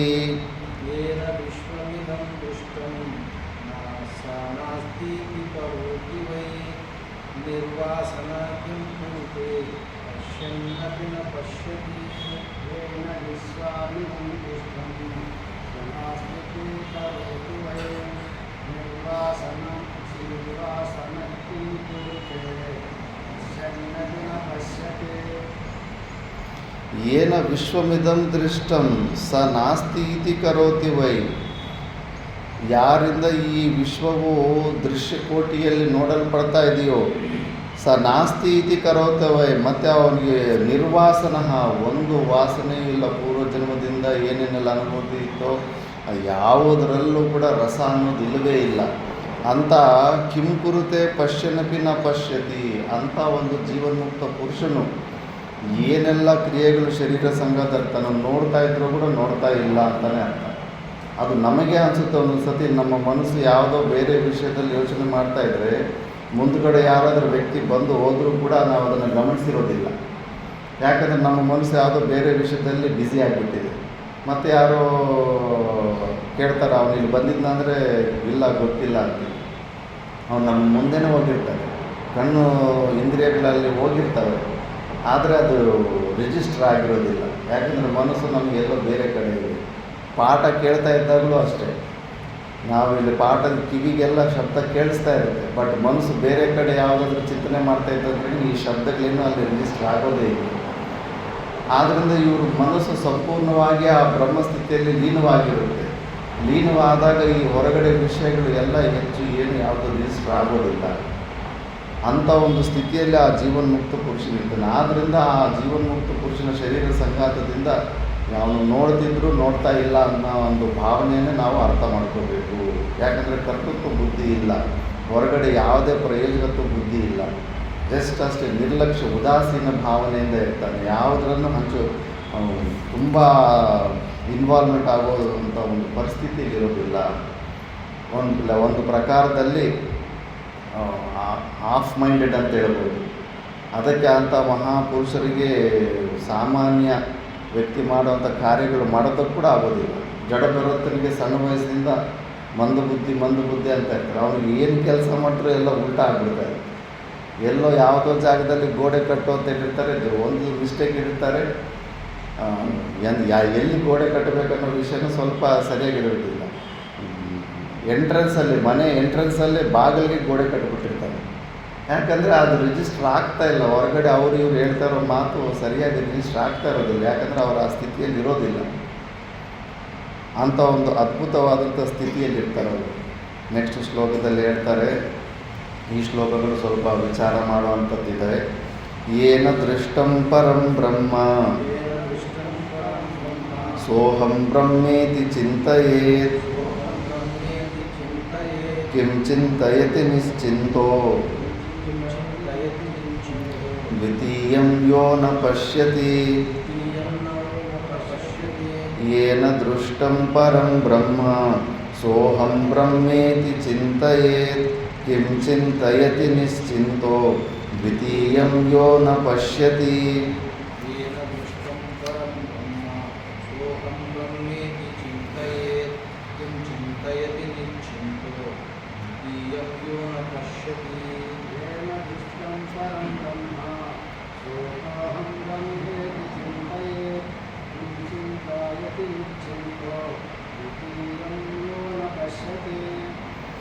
ಏನ ದೃಷ್ಟಂ ಪರಂ ಬ್ರಹ್ಮ. ಯಾರ್ಯಾರೋ ನಾನು ಪರಮಾತ್ಮನ ಚಿಂತನೆ ಮಾಡ್ತಾ ಇದ್ದೀನಿ ಅಂತಿರ್ತಾರೆ. ಯಾರಿಗೆ ಆ ಪರಬ್ರಹ್ಮ ಮನಸ್ಸು ಬುದ್ಧಿಗಳಿಂದ ಇಂದ್ರಿಯಗಳಿಂದ ಕಾಣಿಸ್ತಾ ಇರುತ್ತೋ ಅವರು ಚಿಂತೆ ಮಾಡ್ತಾ ಇದ್ದಾರೆ. ಅವನು ಸೋಹಂ ಬ್ರಹ್ಮೇತಿ ಚಿಂತೆಯೇ, ಅವನು ನಾನು ಸಚ್ಚಿದಾನಂದ ಸ್ವರೂಪನೇ ಆಗಿದ್ದೀನಿ ಅಂತ ಚಿಂತೆ ಮಾಡ್ತಾ ಇರ್ತಾನೆ. ಕಿಂ ಚಿಂತಯತಿ ನಿಶ್ಚಿಂತು, ಚಿಂತೆಗಳೇ ಇಲ್ಲದೇ ಇರೋವಂಥ ಒಬ್ಬ ಯೋಗಿ ದ್ವಿತೀಯಂ ಯೋನ ಪಶ್ಯತಿ, ತನ್ನ ಅದ್ವೈತ ಸ್ವರೂಪ ಬಿಟ್ಟರೆ ಇನ್ನೊಂದು ವಸ್ತುವನ್ನು ಯಾರು ನೋಡೋದಿಲ್ಲೋ ಅವನು ಯಾವುದ್ರ ಬಗ್ಗೆ ಚಿಂತೆ ಮಾಡ್ತಾನೆ ಅಂತ. ಹೋಯ್ತಾ ಇಲ್ಲ, ಕತ್ತರಿಸ್ಬಿಟ್ರೆ ಇಲ್ಲ, ನಾವು ಮಾಡುವಂಥ ಚಿಂತನೆ ಕೂಡ ತೆಗೆದು ಪಕ್ಕಕ್ಕೆ ಇಟ್ಬಿಡ್ತಾರೆ ಅಷ್ಟವಾಗಿ. ಅದು ಕೂಡ ಅಜ್ಞಾನ ಮೂಲಕವೇ ಆಗಿದೆ. ಈಗ ನಾನು ಮನುಷ್ಯ ಅಂತ ಏನಾದರೂ ಚಿಂತನೆ ಮಾಡ್ತಾ ಇದ್ದೀವಿ. ಚಿಂತನೆ ಮಾಡಲಿಲ್ಲ ಅಂದರೂ ನಮ್ಮಲ್ಲಿರೋ ಮನುಷ್ಯತ್ವ ಏನು ಹೊಟ್ಟೋಗೋದಿಲ್ಲ ತಾನೆ. ಮತ್ತು ನೀನು ಆ ಸ್ವರೂಪವೇ ಆಗಿದ್ದಾಗ ಬಲವಂತವಾಗಿ ಮನಸ್ಸು ಬುದ್ಧಿಗಳಿಂದ ಚಿಂತನೆ ಮಾಡುವಂಥ ಪರಿಸ್ಥಿತಿ ಏನಕ್ಕೆ ಬರ್ತಾ ಇದೆ? ಇನ್ನೂ ಅಜ್ಞಾನವೇ ಇದೆ. ನೀನು ಚಿಂತನೆ ಮಾಡಲಿಲ್ಲಂದರೆ ಆ ನಿತ್ಯ ಸ್ವರೂಪನಾದ ಆತ್ಮ ಏನಾದರೂ ಸತ್ತೋಗುತ್ತಾ? ಇಲ್ಲದಿರ ಆಗೋಗುತ್ತಾ? ನೀನು ಚಿಂತನೆ ಮಾಡದೆ ಹೋಗಿ ಅದು ಮಾತ್ರ ಯಾವಾಗಲೂ ಇದ್ದಂಗೆ ಇರುತ್ತೆ. ಅದು ಬಿಂಬರೂಪ ಚೈತನ್ಯ, ಸಾಕ್ಷಿ ಚೈತನ್ಯ ಇದ್ದೇ ಇರುತ್ತೆ. ಅನಾವಶ್ಯಕವಾಗಿ ನೀನು ಆ ಚಿಂತನೆಗಳು ಅಜ್ಞಾನದಿಂದ ಆ ಚಿಂತನೆ ಮಾಡ್ತಾಯಿದೆ. ಅದಕ್ಕೆ ಯಾರು ಆ ಅಹಂಕಾರದಿಂದ ಆ ಸಚ್ಚಿದಾನಂದ ಸ್ವರೂಪವನ್ನು ನೋಡ್ತಾ ಇರ್ತಾನೋ ಅವನಿಗೆ ಚಿಂತನೆ ಮಾಡ್ತಾನೆ. ಯಾವನಿಗೆ ಅವನ ಸ್ವರೂಪ ಬಿಟ್ಟರೆ ಬೇರೆ ಇನ್ನೊಂದು ಕಾಣಿಸ್ತಾನೇ ಇಲ್ಲ. ಅವನು ಯಾವುದರಿಂದ ಚಿಂತೆ ಮಾಡ್ತಾನೆ. ಇರೋದು ಒಂದೇ ಒಂದು ಸ್ವರೂಪವಾಗಿದೆ. ಅದಕ್ಕೆ ಅವನಿಗೆ ಚಿಂತೆಗಳೇ ಇಲ್ಲ. ಅಂಥ ಒಂದು ಸ್ಥಿತಿಗೆ ಸೇರ್ಕೋಬೇಕು. ಕಂಪ್ಲೀಟ್ ಎಲ್ಲ ಪ್ರಕಾರದ ಕ್ರಿಯೆಗಳ ವಿರಮಣ ಆಗಬೇಕು. ಮಾನಸಿಕ ಕ್ರಿಯೆಗಳು ಕೂಡ ಇರಬಾರದು. ಇವೆಲ್ಲವೂ ಕೂಡ ಅವಿದ್ಯೆಯನ್ನು ಮೂಲವಾಗಿ ಇಟ್ಟುಕೊಂಡು ಇವೆಲ್ಲ ಪ್ರವರ್ತನೆಯಲ್ಲಿ ಬರ್ತಾ ಇದ್ದಾವೆ. ಇಲ್ಲೇ ವಿಚಾರ ಮಾಡಬೇಕು. ಮತ್ತು ಆದಮ ಮಧ್ಯಮ ಅಧಿಕಾರಿಗೆ ಇನ್ನು ಡೈರೆಕ್ಟ್ ಈ ಮಾತು ಹೇಳೋದಕ್ಕಾಗೋದಿಲ್ಲ. ಅವರಿಗೆ ಶ್ರವಣ ಮನ ನಿಧಿಧ್ಯಾಸನದ ಯಾವುದು ಇದೊಂದು ಸಾಧನೆಯನ್ನು ಕೊಡಲೇಬೇಕಾಗುತ್ತೆ. ಎಲ್ಲರಿಗೂ ಅವಶ್ಯಕತೆ ಇರುತ್ತೆ. ಬಟ್ ಎಲ್ಲಿ ತನಕ ಈ ಮೂರ್ಖತ್ವ? ಸಿದ್ಧ ವಸ್ತುವನ್ನು ಇನ್ನೂ ಇಲ್ಲ, ನನ್ನ ಹತ್ರ ಇಲ್ಲ ಅಂತ ಎಷ್ಟು ದಿವಸ ಈ ಅಜ್ಞಾನದಲ್ಲಿ ಇನ್ನೂ ಇದ್ದುಕೊಂಡು ಇಲ್ಲ ಅಂತ ಏನು ಪ್ರಯತ್ನ ಮಾಡ್ತೀವಿ? ಮಹಾಮೂರ್ಖತ್ವವೇ ಆಗುತ್ತೆ. ಅದೆಲ್ಲ ವ್ಯರ್ಥವಾದ ಪರಿಶ್ರಮವೇ ಆಗುತ್ತೆ. ಸ್ವಲ್ಪ ದಿವಸ ನೀನು ಅರ್ಥ ಮಾಡಿಕೊಂಡು ಇವೆಲ್ಲ ಪ್ರಯತ್ನ ಮಾಡಿದ್ರೂ ಕೂಡ ಯಾವತ್ತೋ ಒಂದು ದಿವಸ ಎಲ್ಲ ಬಂದ್ ಮಾಡ್ಕೋಬೇಕು. ಇಲ್ಲ ಅಂದರೆ ಆ ಪರಮ ಶಾಂತಿ ನಿಮಗೆ ಸಿಗೋದಿಲ್ಲ. ಅದಕ್ಕೆ ಅಂತ ಅದ್ವಿತೀಯ ಸ್ಥಿತಿಯಲ್ಲಿರೋವಂಥವನು ಚಿಂತೆಗಳಿಗೂ ಕೂಡ ಅವಕಾಶ ಇಲ್ಲ. ಅವನು ಚಿಂತನೆ ಮಾಡೋದಿಲ್ಲ. ಅವನು ಚಿಂತನೆ ಇಲ್ಲ ಅಂದರೆ ಬ್ರಹ್ಮಚಿಂತನೆ ಏನಕ್ಕೆ ಮಾಡ್ತಾನೆ? ಅವನು ಚಿಂತೆ ಗೊತ್ತಾಗ್ಬಿಡುತ್ತೆ. ಇವೆಲ್ಲ ಅಂತಃಕರಣದ ಸಮಸ್ಯೆಗಳು. ಚಿಂತೆ ಮಾಡೋದು, ಚಿಂತೆ ಮಾಡದೇ ಇರೋದು, ಇವೆಲ್ಲ ಅದಕ್ಕೆ ಸಂಬಂಧಪಟ್ಟದ್ದು. ನನ್ನ ಸ್ವರೂಪದಲ್ಲಿ ಯಾವುದೇ ಅಕ್ರಿಯ ಸ್ವರೂಪ, ಅಲ್ಲಿ ಯಾವುದೇ ಕ್ರಿಯೆಗಳೇ ನಡೆಯೋದಿಲ್ಲ. ನನ್ನನ್ನು ನಾನು ನೆನೆಸಿಕೊಳ್ಳೋ ಅಂಥ ಮಾನಸಿಕ ಕ್ರಿಯೆಗಳನ್ನು ಕೂಡ ಅಲ್ಲಿ ನಡೆಯೋದಕ್ಕೆ ಅವಕಾಶ ಇಲ್ಲ. ಸ್ವಕಂದ ಆರೋಪನ ಹೆಂಗೆ ದೋಷ ಬರುತ್ತೋ, ನಮ್ಮ ಭುಜದ ಮೇಲೆ ನಾವು ಕಾಲಿಟ್ಕೊಂಡು ಹೆಂಗೆ ನಡೆಯೋದಕ್ಕಾಗೋದಿಲ್ವೋ, ತನ್ನ ಸ್ವರೂಪನ ತಾನು ಮಾನಸಿಕ ಕ್ರಿಯೆಯಲ್ಲಿ ನೆನೆಸ್ಕೊಳ್ಳೋದಕ್ಕೆ ಅವಕಾಶವೇ ಇಲ್ಲ. ಅದು ಅದ್ವಿತೀಯ ಸ್ವರೂಪ. ಅವೆಲ್ಲ ಮಾಡ್ತಿದ್ದೀವಿ ಅಂದರೆ ಇನ್ನೂ ಅಜ್ಞಾನದಲ್ಲೇ ಇದ್ದೀವಿ ನಾವು ಅಂತ ಅರ್ಥ. ನೆಕ್ಸ್ಟ್ ಶ್ಲೋಕದಲ್ಲಿ ದೃಷ್ಟೋ ಏನಾತ್ಮ ವೀಕ್ಷೇಪೋ ನಿರೋಧಂ ಕುರುತೆ ತ್ವಸೌ ಉದಾರಸ್ತು ನ ವಿಕ್ಷಿಪ್ತಃ ಸಾಧ್ಯಾಭಾವಾತ್ ಕರೋತಿ ಕಿಂ. ದೃಷ್ಟೋ ಏನಾತ್ಮ ವಿಕ್ಷೇಪೋ ನಿರೋಧಂ ಕುರುತೆ ತ್ವಸೌ ಉದಾರಸ್ತು ನ ವಿಕ್ಷಿಪ್ತಃ ಸಾಧ್ಯಾಭಾವಾತ್ ಕರೋತಿ ಕಿಂ.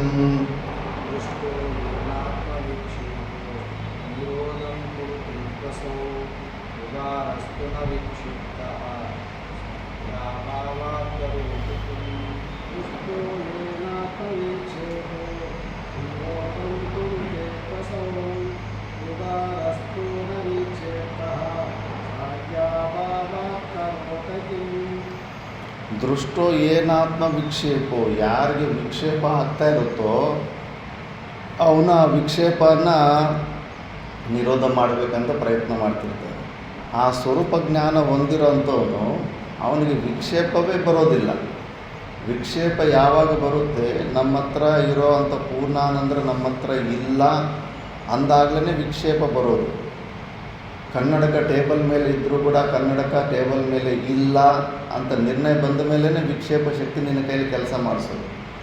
ಅವನು ನಾನು ಸಂಪೂರ್ಣವಾದ ಪೂರ್ಣಾನಂದ ಸ್ವರೂಪ, ನಾನು ಕಂಪ್ಲೀಟ್ ಆಗಿದ್ದೀನಿ, ಪೂರ್ಣವಾಗಿದ್ದೀನಿ, ನನಗೆ ಈ ಮಿಥ್ಯಾ ಪ್ರಪಂಚದಿಂದಾಗಲಿ ಈ ಶರೀರ ಸಂಘಾತದಿಂದಾಗಲಿ ಏನೂ ಪ್ರಯೋಜನವಿಲ್ಲ.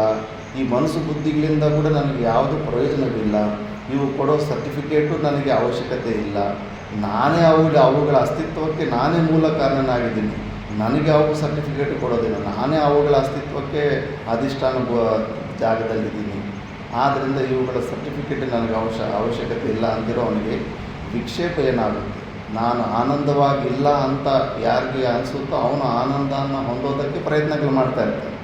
ನಾನು ಪೂರ್ಣವಾಗಿ ಆನಂದ ಸ್ಥಿತಿಯಲ್ಲಿ ಸಹಜಾನಂದನೇ ನನ್ನ ಸ್ವರೂಪವಾಗಿದೆ ಅಂತ ಗೊತ್ತಿರೋವನಿಗೆ ಹೊರಗಡೆ ವಿಕ್ಷೇಪ ಯಾವುದೇ ಒಂದು ಭ್ರಾಂತಿ ಆಗಲಿ ತನ್ನ ಕೈಯಲ್ಲಿ ಆ ವಿಕ್ಷೇಪವನ್ನು ತರಿಸೋದಕ್ಕೆ ಸಾಧ್ಯವಿರೋದಿಲ್ಲ.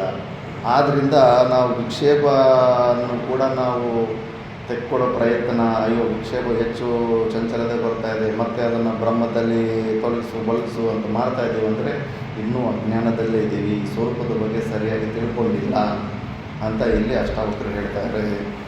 ನೆಕ್ಸ್ಟ್ ಶ್ಲೋಕದಲ್ಲಿ ಧೀರೋ ಲೋಕ ವಿಪರ್ಯಸ್ತೋ ವರ್ತಮಾನೋಪಿ ಲೋಕವತ್ ನ ಸಮಾಧಿಂ ನ ವಿಕ್ಷೇಪಂ ನ ಲೇಪಂ ಸ್ವಸ್ಯ ಪಶ್ಯತಿ. ಧೀರೋ ಲೋಕ ವಿಪರ್ಯಸ್ತೋ ವರ್ತಮಾನೋಪಿ ಲೋಕವತ್ ನ ಸಮಾಧಿಂ ನ ವಿಕ್ಷೇಪಂ ನ ಲೇಪಂ ಸ್ವಸ್ಯ ಪಶ್ಯತಿ.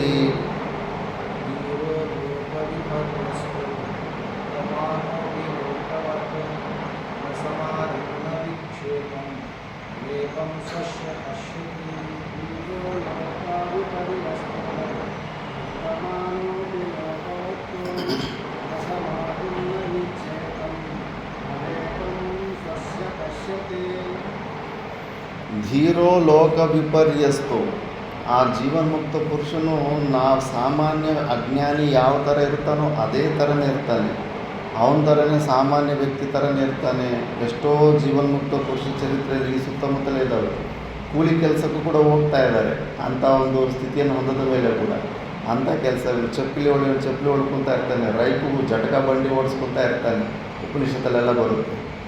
ಅಂತ ನೋಡೋದಕ್ಕೆ ಸಾಮಾನ್ಯ ವ್ಯಕ್ತಿಗಳ ಥರ ಕಾಣಿಸಿದ್ರು ಕೂಡ ಅವರು ಸಾಮಾನ್ಯ ವ್ಯಕ್ತಿ ಇರಲ್ಲ. ಅವರಿಗೆ ಮತ್ತು ಈ ಯೋಗಿಗಳು ಸಮಾಧಿ ಅಭ್ಯಾಸ ವಿಪರೀತ ಮಾಡ್ತಾ ಇರ್ತಾರೆ.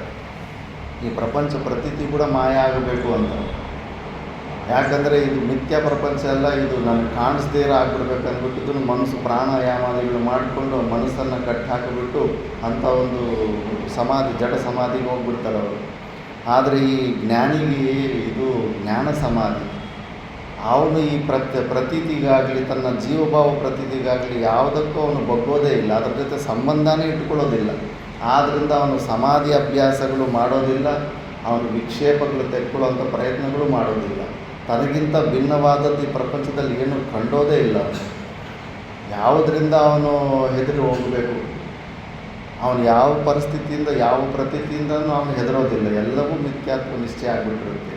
ಎಲ್ಲ ಒಂದು ಭ್ರಾಂತಿ ರೂಪದಿಂದ ಕಾಣಿಸ್ತಾ ಇರೋ ಪ್ರಪಂಚದಲ್ಲಿ ಇಷ್ಟಕ್ಕೆ ಮುಂಚೆ ಏನು ಅವನಿಗೆ ಹಿಂಸೆಗೆ ಕಾರಣವಾಗಿತ್ತೋ ಅವು ಕೂಡ ಅದರ ಆತ್ಮಸ್ವರೂಪವಾಗಿಬಿಟ್ಟಿರ್ತಾನೆ. ಆದ್ದರಿಂದ ಅವನು ಇವೆಲ್ಲ ಕಣ್ಣು ಮುಚ್ಕೊಂಡು ಒಂದು 20 ಗಂಟೆ 30 ಗಂಟೆ 3 ವರ್ಷ 5 ವರ್ಷ ಇವೆಲ್ಲ ಸಮಾಧಿ ಅಭ್ಯಾಸಗಳು ಮಾಡೋದಕ್ಕೆ ಹೋಗೋದಿಲ್ಲ. ಸಮಾಧಿ ಅಭ್ಯಾಸ ಯಾಕೆ ಹೆದರ್ಕೊಳ್ತಾ ಇದೆ ನೀನು? ಈ ಜಗತ್ತಿಗೆ, ಈ ಪ್ರತೀತಿಗೆ, ಈ ಮನಸ್ಸು ಬುದ್ಧಿಗಳ ಪ್ರತೀತಿಗೆ ಯಾಕೆ ಹೆದರ್ಕೊಳ್ತಾ ಇದ್ದೀವಿ? ಮರುಭೂಮಿಯಲ್ಲಿ ಎಷ್ಟೋ ಅನಾದಿ ಕಾಲದಿಂದ ನೀರು ಕಾಣಿಸ್ತಾ ಇದೆ. ಆ ಪ್ರತೀತಿ ನಿನಗೇನು ಮಾಡೋಕ್ಕಾಗ್ತಾ ಇದೆ? ಅದರಿಂದ ನೀನು ಹೆದರ್ತಾ ಇಲ್ಲ, ಬೆದರ್ತಾ ಇಲ್ಲ. ಅದೇ ಥರ ಈ ಪ್ರಪಂಚದ ಪ್ರತೀತಿಗೆ, ನಿನ್ನ ಒಂದು ಜೀವಭಾವದ ಪ್ರತೀತಿಗೆ ಯಾಕೆ ಹೆದರ್ಕೊಳ್ತಾ ಇದೆಯಾ? ನಿನ್ನ ಅಧಿಷ್ಠಾನದಲ್ಲೇ ಇದು ಮಾಯಾ ರೂಪದಲ್ಲಿ, ಭ್ರಾಂತಿ ರೂಪದಲ್ಲಿ ಕಾಣಿಸ್ಕೊಡ್ತಾ ಇದೆ. ನೀನೇ ಇದೆಯಾ ಅದು. ನಿನ್ನ ನೆರಳನ್ನು ನೋಡಿ ನೀನೇ ಓಡ್ತೀಯಾ? ಸಣ್ಣ ಮಕ್ಕಳು ಓಡ್ತಾರೆ. ಸಣ್ಣ ಮಕ್ಕಳು, ಹುಟ್ಟಿದ ಮಕ್ಕಳು ನೆರಳು ತೋರಿಸ್ರು, ಅಯ್ಯೋ ನೀನು ಹಿಂದುಗಡೆ ಯಾವುದೋ ಪಿಶಾಚ ಬರ್ತಿದೆ ನೋಡಿದ್ರೆ ಆ ನೆರಳನ್ನು ನೋಡಿ ಕಿರ್ಚ್ಕೊತ ಓಡ್ತಾ ಇರ್ತಾರೆ ಮುಂದುಗಡೆ.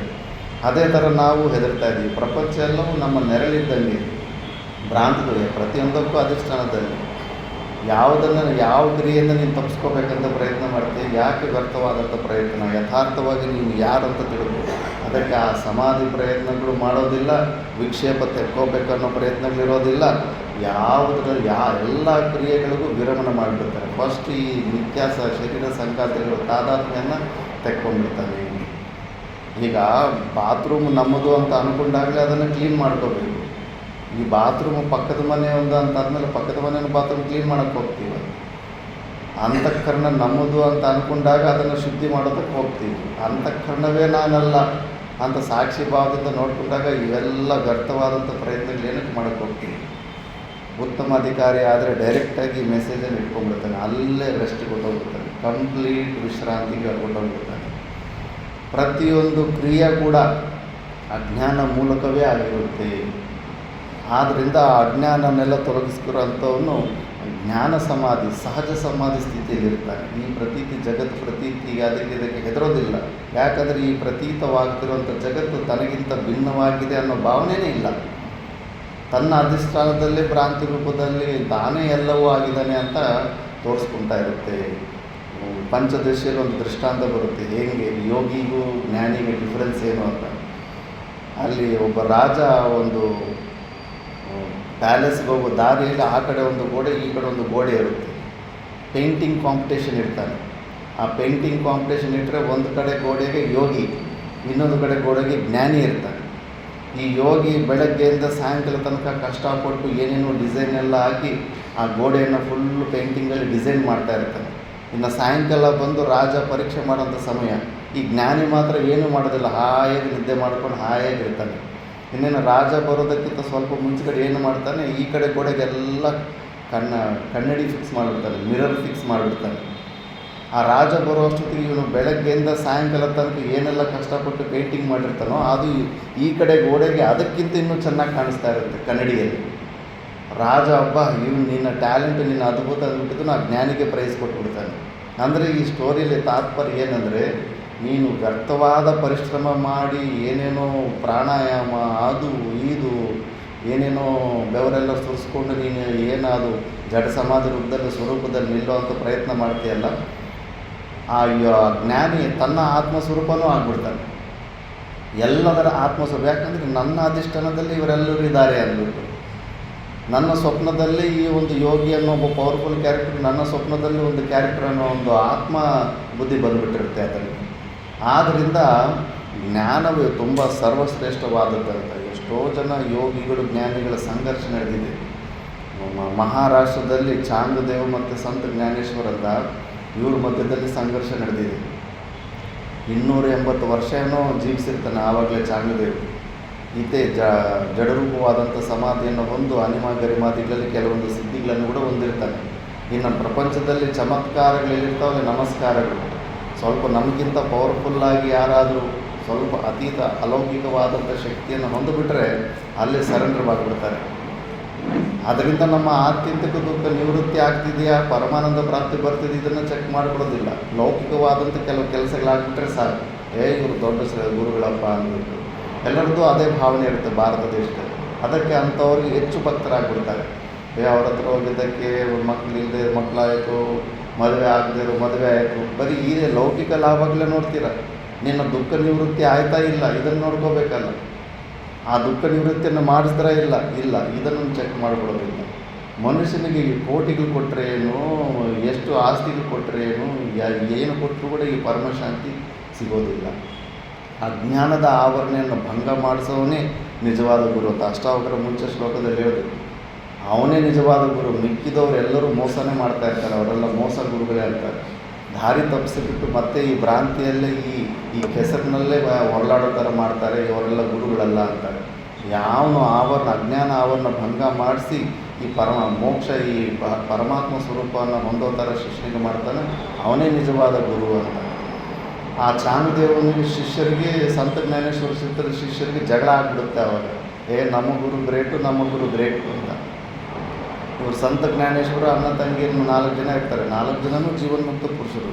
ಇವರು ಈ ಜ್ಞಾನ ಮಾರ್ಗದಿಂದ ಅಂಥದ್ದೊಂದು ಸ್ಥಿತಿಗೆ ತಲುಪಿರ್ತಾರೆ. ಜ್ಞಾನ ಮಾರ್ಗದಿಂದ ಕೂಡ ಆ ಸ್ವರೂಪದಲ್ಲಿ ನಿಂತಿರ್ತಾರೆ ಅವರು. ಇವ್ರಿಗೂ ಅನಿಮ ಗರಿಮಾದ ಸಿದ್ಧಿಗಳೇನು, ಸಂಪೂರ್ಣ ಪ್ರಪಂಚಕ್ಕೆ ಅಧಿಷ್ಠಾನ ಆಗಿರ್ತಾರೆ ಇವರು. ಇವರಿಗೆ ಅಸಾಧ್ಯವಾದಂಥದ್ದು ಯಾವುದೂ ಇರೋದೇ ಇಲ್ಲ ಅಂತ. ಮತ್ತು ಅವ್ರ ಶಿಷ್ಯರಿಗೆ ಜಗಳ ಜಾಸ್ತಿ ಆಗಿಬಿಟ್ಟು ಒಂದು ಸತಿ ಚಾಂಗದೇವ್ ಇವತ್ತು ನಾನು ಅವನು ಯಾರೋ ಒಬ್ರು ಇರಬೇಕಂದ್ಬಿಟ್ಟಿದ್ದು ಸಂತ ಜ್ಞಾನೇಶ್ವರಿಗೆ ಗುಣಪಾಠ ಕಲಿಸ್ಬೇಕಂದ್ಬಿಟ್ಟು ಒಂದು ಹುಲಿ ಮೇಲೆ ಕೂತ್ಕೊಂಡು ಹುಲಿಯನ್ನು ವಶೀಕರಣ ಮಾಡಿಕೊಂಡು ಕಾಡಲ್ಲಿ ಬರ್ತಾಯಿದ್ರೆ ಹಿಂಗೆ ಅಂತ ಇದ್ದರೆ ಬೇರು ಸಮೇತ ಗಿಡಗಳು ಪಕ್ಕಕ್ಕೆ ಹೋಗ್ತಾ ಇದ್ದಾವೆ, ಮಧ್ಯದಲ್ಲಿ ದಾರಿ ರೆಡಿ ಆಗ್ತಾ ಇರುತ್ತೆ ಕಾಡಲ್ಲಿ, ಅಷ್ಟೊಂದು ಸಿದ್ಧಿ ಇರುತ್ತೆ ಚಾಂಗದೇವ್ ಹತ್ರ. ಮತ್ತು ಇವರು ಸಂತ ಜ್ಞಾನೇಶ್ವರಿ ಈ ಮೂರ್ಖನಿಗೆ ಜ್ಞಾನೋದಯ ಮಾಡಬೇಕಂದ್ಬಿಟ್ಟಿದ್ದು ಒಂದು ಗೋಡೆ ಇರುತ್ತೆ. ಆ ಗೋಡೆ ಮೇಲೆ ಈ 4 ಜನ ಕೂತ್ಕೊಂಡು ಆಕಾಶ ಮಾರ್ಗದಲ್ಲಿ ಗೋಡೆ ಮೇಲೆ ಕೂತ್ಕೊಂಡು ಹೋಗ್ತಾರೆ. ಅವನು ಕೆಳಗಡೆ ಬರ್ತಾ ಇರ್ತಾನೆ, ಮೇಲ್ಗಡೆ ನೋಡ್ತಾನೆ, ಅಯ್ಯೋ ನಾನು ನನ್ನ ಹತ್ರ ಬದುಕಿರೋ ಜೀವಿಗಳನ್ನು ವಶೀಕರಣ ಮಾಡಿಕೊಂಡು ಸಿದ್ಧಿದ್ರೆ ಇವರು ಜಡ ಪದಾರ್ಥವಾದ ಗೋಡೆಯನ್ನು ವಶೀಕರಣ ಮಾಡಿಕೊಂಡು ಗಾಳಿಗೆ ಆಕಾಶ ಮಾರ್ಗದಲ್ಲಿ ಬರ್ತಾ ಇದ್ದಾರಲ್ಲ ಅಂದ್ಬಿಟ್ಟು ಅಲ್ಲೇ ಅವನ ಗರ್ವ ಭಂಗ ಆಗಿಬಿಡುತ್ತೆ. ಆವಾಗ ಕೆಳಗಡೆ ಬಂದ್ಬಿಟ್ಟು ಬೈತಾನೆ, ಅಲ್ಲ ಕಣ ಮೂರ್ಖ, ಅತ್ಯಂತ ಏಕಾಗ್ರತೆಯಿಂದನೇ ಈ ಅನಿಮ ಗರಿಮಾದ ಸಿದ್ಧಿಗಳಿವೆಲ್ಲ ಹೊಂದಿದೆಯಾ. ಎಷ್ಟೋ ಏಕಾಗ್ರತೆ ಬೇಕು, ಅವು ಸುಮ್ಮನೆ ಸಿಗೋದಿಲ್ಲ. ಅವು ಅಷ್ಟೊಂದು ಏಕಾಗ್ರತೆಯಲ್ಲಿ ನೀನು ಜ್ಞಾನದ ವಿಚಾರ ಮಾಡಿದ್ದಿದ್ದರೆ ಯಾವಾಗಲೂ ಮುಕ್ತನಾಗ್ಬಿಡ್ತಾ ಇದ್ದೆ. ಈ ಸ್ವಪ್ನದಲ್ಲಿ ನೀನು ರಾಜ ಆದರೇನು, ಭಿಕ್ಷುಕ ಆದರೆ ಏನು, ಎದ್ದ ಮೇಲೆ ಎಲ್ಲ ಒಂದೇ ಆಯ್ತಲ್ಲ. ಅಂಥ ಸ್ವಪ್ನದಲ್ಲಿ ದೊಡ್ಡ ಪವರ್ಫುಲ್ ವ್ಯಕ್ತಿ ಆಗಬೇಕಂತ ಏನಿದು ವ್ಯರ್ಥವಾದಂಥ ಪ್ರಯೋಜನ. ನಿನ್ನ ಭಯ ಎಲ್ಲಿ ದೂರ ಆಯಿತು? ಹೆದರಿ ಸಾಯ್ತಾ ಇದ್ದಲ್ಲ, ನನಗೆ ಹೆದರ್ಕೊಂಡು ಸಾಯ್ತಾನೇ ಇದ್ದೆ. ಸಿಂಹಕ್ಕೆ ಕಾಡಿನಲ್ಲಿ ಯಾವ ಪ್ರಾಣಿಯಿಂದನೂ ಹೆದರಿಕೆ ಇರೋದಿಲ್ಲ, ಹೆಚ್ಚು ಹಿಂದಿರುಗೋ ಮುಂದೆ ಹೋಗ್ತಾ ಇರುತ್ತೆ. ಯಾಕಂದರೆ ಇನ್ನೊಂದು ಸಿಂಹದಿಂದ ಅದಕ್ಕೆ ಭಯ. ಯೋಗಿಗೂ ಅಷ್ಟೇ, ನನಗಿಂತ ಪವರ್ಫುಲ್ಲಾಗಿ ಇನ್ನೊಬ್ಬ ಯೋಗಿ ಬಂದ್ರೆಗನ ಅವನಿಂದ ಹೆದರ್ತಾ ಇರ್ತಾನೆ ಯೋಗಿ. ಯಾಕಂದರೆ ಜಗತ್ತು ಸತ್ತದ್ದಿ ಬುದ್ಧಿ ಇರುತ್ತೆ, ಜೀವ ಮತ್ತು ಪರಮಾತ್ಮನಲ್ಲಿ ಭೇದ ಬುದ್ಧಿ ಇರುತ್ತೆ. ಸುಮ್ಮನೆ ತತ್ಪದಾರ್ಥ ಚಿಂತನೆ ಮಾಡಿಬಿಟ್ಟು ತಸ್ಯ ವಾಚಕ ಪ್ರಣವ ಅಂತ ಯೋಗ ಸೂತ್ರಗಳಲ್ಲಿ ಸ್ಟಾರ್ಟ್ ಮಾಡಿಕೊಂಡು ಭಗವಂತನ ಬಗ್ಗೆ ಹೆಚ್ಚು ಚಿಂತನೆ ಮಾಡಿ ಅವನ ಶಕ್ತಿ ಸಾಮರ್ಥ್ಯಗಳ ಬಗ್ಗೆ ಚಿಂತನೆ ಮಾಡಿ ಅವರ ಆ ಶಕ್ತಿಗಳೆಲ್ಲ ಸ್ವಲ್ಪ ಇವರಲ್ಲಿ ಬಂದುಬಿಡ್ತವೆ. ಇವರು ಮಿನಿ ಈಶ್ವರರ ಥರ ರೆಡಿ ಆಗ್ತಾರೆ. ಅದರಿಂದ ನಿನಗೆ ಎಲ್ಲಿ ಭಯ ಎಲ್ಲೋಯ್ತು? ದ್ವಿತೀಯಾದ್ವೈ ಭಯಂ ಭವತಿ. ನಿನಗಿಂತ ಭಿನ್ನವಾಗಿ ಒಂದು ಚೂರು ಅವಕಾಶ ಕೊಟ್ಟರು ಕೂಡ ನಿನಗೆ ಭಯ ಹಂಗೆ ಬಂದುಬಿಡುತ್ತೆ. ಅಷ್ಟು ಪವರ್ಫುಲ್ ಪೋಸ್ಟ್ಗೆ ಹೋಗಿ ಹೆದರಿ ಸಾಯ್ತಾ ಇದ್ದೆ. ಹೆದರಿದ್ದಕ್ಕೆ ಎಲ್ಲ ನಿನ್ನ ಹತ್ರ ಬಂದಿದ್ದೀವತ್ತು. ಅದೆಂಥ ಸ್ಥಿತಿ ಅದು. ಈ ಜ್ಞಾನವನ್ನು ಹೊಂದು ಜೀವನದಲ್ಲಿ ಮತ್ತೆ ನಿನಗೆ ಭಯ ಹೆದರಿಗಿಂತವೆಲ್ಲ ಏನು ಬರೋದಕ್ಕೆ ಚಾನ್ಸೇ ಇಲ್ಲ. ಎಲ್ಲರ ಆತ್ಮಸ್ವರೂಪವಾಗಿಬಿಡ್ತೀಯ, ದುಃಖಕ್ಕೆ ಕೂಡ ಆತ್ಮಸ್ವರೂಪ ಆಗಿಬಿಡ್ತೀಯ. ಇಂಥ ಜ್ಞಾನನ ನೀನು ಹೊಂದಬೇಕು ಅಂದ್ಬಿಟ್ಟು ಜ್ಞಾನೋದಯ ಮಾಡ್ತಾರೆ. ಗೋರಖನಾಥದ್ದು ಮತ್ತು ಅಲ್ಲಮ ಪ್ರಭುದು ಒಂದು ಬರುತ್ತೆ ಇಲ್ಲಿ ಗೋಕರ್ಣದಲ್ಲಿ. ಗೋರಖನಾಥ ಸಣ್ಣ ವಯಸ್ಸಿನಲ್ಲೇ ಅವ್ರ ಮಚ್ಚೇಂದ್ರನಾಥಿಂದ ಎಲ್ಲ ಸಿದ್ಧಿಗಳನ್ನು ಕಲ್ತ್ಕೊಂಡ್ಬಿಟ್ಟಿರ್ತಾನೆ. ಅಲ್ಲಿ ಬಂದರೆ ಅಲ್ಲಮ ಪ್ರಭುವರು ಬಂದರೆ ಬಾ ಇಲ್ಲಿ ಏನಾದರೂ ಸಾಧನೆ ಮಾಡಿದೆ ಇಲ್ಲ ಸುಮ್ಮನೆ ಹಂಗೆ ಸುತ್ತಾಡ್ತಾ ಇದೆ ಅಂತ ಅಂತಾರೆ. ಏನೋ ಮಾಡಿಕೊಂಡಿದ್ದೆ ಕೂಡ ಅಂತ ಅಲ್ಲಮ ಪ್ರಭುರು ಅಂತಾರೆ. ಕತ್ತಿ ತಗೋ ಓಡಿ ನನ್ನ ಅಂತಾನೆ ಗೋರಖನಾಥ್. ಹೊಡೆದ್ರಗನ್ನ ಟಣ್ ಅಂತ ಸೌಂಡ್ ಬರುತ್ತೆ ಶರೀರದಲ್ಲಿ, ಅಂದರೆ ಶರೀರನ ಉಪ್ಪು ಥರ ಮಾಡ್ಕೊಂಡ್ಬಿಟ್ಟಿರ್ತಾನೆ. ಮತ್ತು ಅಲ್ಲಮ ಪ್ರಭುಗಳು ಈ ಖಡ್ಗ ನೀನು ತಗೋ ನನ್ನ ನೋಡಿ ಅಂತಾರೆ. ಅವ್ರು ಹೊಡೆದ್ರಗನ್ನ ಇದು ವಾಯು ಥರ ಆಗಿಬಿಟ್ಟಿರುತ್ತೆ ಶರೀರ. ಅಲ್ಲೇ ಅವನ ಅಹಂಕಾರ ಭಂಗ ಆಗಿಬಿಡುತ್ತೆ. ಆವಾಗ ಅವರು ಬೈತಾರೆ, ಸ್ವಪ್ನದಲ್ಲಿ ರಾಜ ಆದರೆ ಏನು, ಮೂರ್ಖ ಆದರೆ ಏನು, ಭಿಕ್ಷುಕ ಆದರೆ ಏನು, ಮಿಥ್ಯಾನೇ ಆಯ್ತಲ್ಲ, ಎದ್ದ ಮೇಲೆ ಯಾವುದೂ ಇಲ್ಲವೇ ಇಲ್ಲ, ವ್ಯರ್ಥವಾದ ಪರಿಶ್ರಮನೇ ಆಯ್ತಲ್ಲ ನಿಂದೆಲ್ಲ ಅಂದ್ಬಿಟ್ಟು ಅಲ್ಲಿ ಕೂಡ ಜ್ಞಾನ ಬೋಧೆ ಮಾಡ್ತಾರೆ. ಅದಕ್ಕೆ ರಿತೇ ಜ್ಞಾನಂ ನಾ ಮೋಕ್ಷ. ನಿನಗೆ ಆತ್ಯಂತಿಕ ದುಃಖ ನಿವೃತ್ತಿ ಪರಮಾನಂದ ಪ್ರಾಪ್ತಿ ಬರಬೇಕಂದ್ರೆ ಜ್ಞಾನವೇ. ಜ್ಞಾನಾದೇವದು ಕೈವಲ್ಯವಂತ ಶಾಸ್ತ್ರನೇ ಪ್ರಮಾಣ ಮಾಡ್ತಾ ಇದ್ದೀವಿ. ಅದಕ್ಕೆ ಇದರ ಬಗ್ಗೆ ಇಂಥ ಒಂದು ಸ್ಥಿತಿ ಬಗ್ಗೆ ನಮಗೆ ಮಹತ್ವ ಬುದ್ಧಿ ಬರಬೇಕು. ಆ ಜೀವನ್ಮುಕ್ತ ಪುರುಷ ಏನು ಸಹಜಾನಂದ ಸ್ಥಿತಿಯಲ್ಲಿ, ಸಹಜ ಸಮಾಧಿ ಸ್ಥಿತಿಯಲ್ಲಿ, ಜ್ಞಾನ ಸಮಾಧಿಯಲ್ಲಿ ಇರ್ತಾರೋ, ನೋಡೋದಕ್ಕೆ ನಮ್ಮ ಥರ ಸಾಮಾನ್ಯ ವ್ಯಕ್ತಿಗಳ ಥರ ವ್ಯವಹಾರ ಮಾಡ್ಕೊತಾ ಇದ್ದರು, ಯಾವುದಕ್ಕೂ ಅಂಟದಿರೇ ಇರ್ತಾರೆ. ಅದು ತಾನೇ ಸರ್ವತಂತ್ರ ಸ್ವತಂತ್ರವಾದಂಥ ಸ್ಥಿತಿ.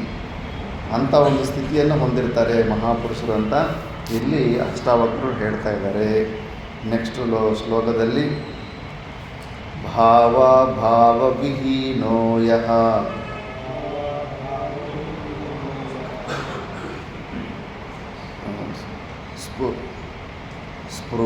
ಏನದು ವಿಹೀನೋ ಯಸ್ತುಪೋ ನಿರ್ವಾಸನೋ ಬುಧಃ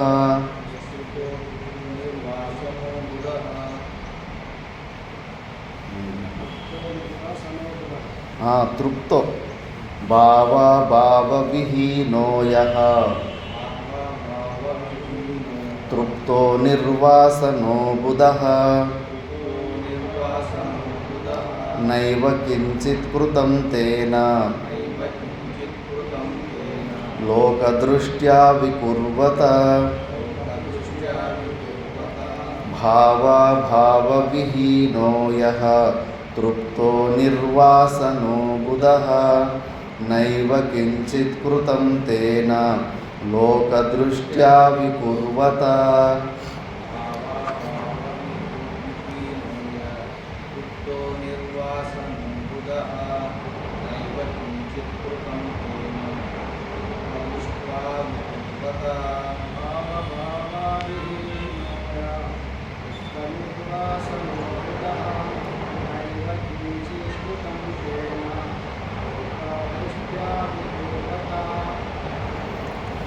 ಭಾವ ಅಭಾವ ವಿಹೀನೋ ಯಃ ಅಭಾವಗಳು ಈ ಭಾವನೆಯಿಂದ ವಿಹೀನವಾಗಿರುವಂಥ ಜೀವನ್ಮುಕ್ತ ಪುರುಷನು ನಿರ್ವಾಸನೋ ಬುಧಃ ಯಾವುದೇ ಪ್ರಕಾರದ ವಾಸನೆಯಲ್ಲಿ ಇಲ್ಲದೆ ಇರುವಂಥ ಜೀವನ್ಮುಕ್ತ ಪುರುಷನು ನೈವ ಕಿಂಚಿತ್ ಕೃತಂ ತೇನ ಲೋಕದೃಷ್ಟ್ಯ ವಿಕುರ್ವತ.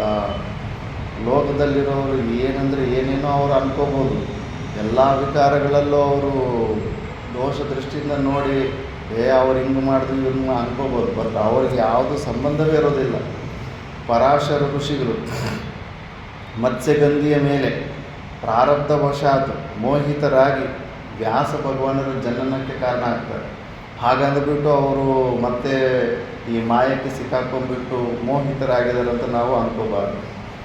ಆ ಒಂದು ಜ್ಞಾನ ಸ್ಥಿತಿಯಲ್ಲಿ ಅಂಥದ್ದೊಂದು ಕ್ರಿಯೆ ಮಾಡಿದ್ರೂ ಕೂಡ ಆ ಜ್ಞಾನಕ್ಕೆ ಏನೂ ಆಗೋದಿಲ್ಲ, ಯಾವುದೇ ಕ್ರಿಯೆದಕ್ಕೂ ಸಂಬಂಧ ಇರೋದಿಲ್ಲ.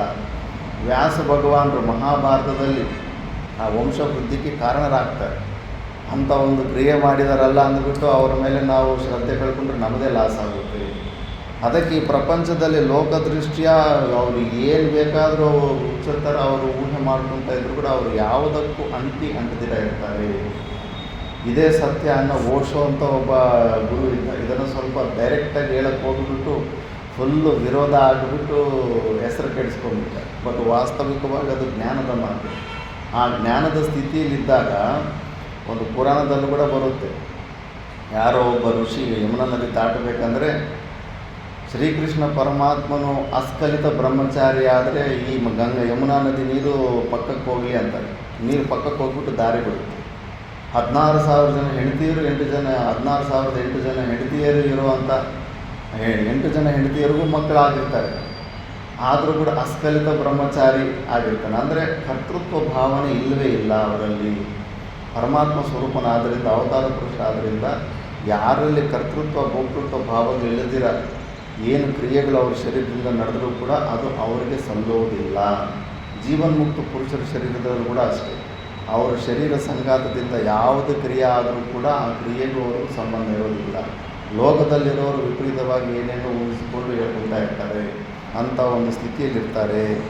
ಮತ್ತು ನೆಕ್ಸ್ಟ್ ಶ್ಲೋಕದಲ್ಲಿ ಪ್ರವೃತ್ತೋ ವಾ ನಿವೃತ್ತೋ ವಾ ನೈವ ಧೀರಸ್ಯ ದುರ್ಗ್ರಹಃ ಯದಾ ಯತ್ ಕರ್ತುಮಾಯಾತು ಮಾಯಾತಿ ತತ್ಕೃತ್ವಾ ತಿಷ್ಠತಃ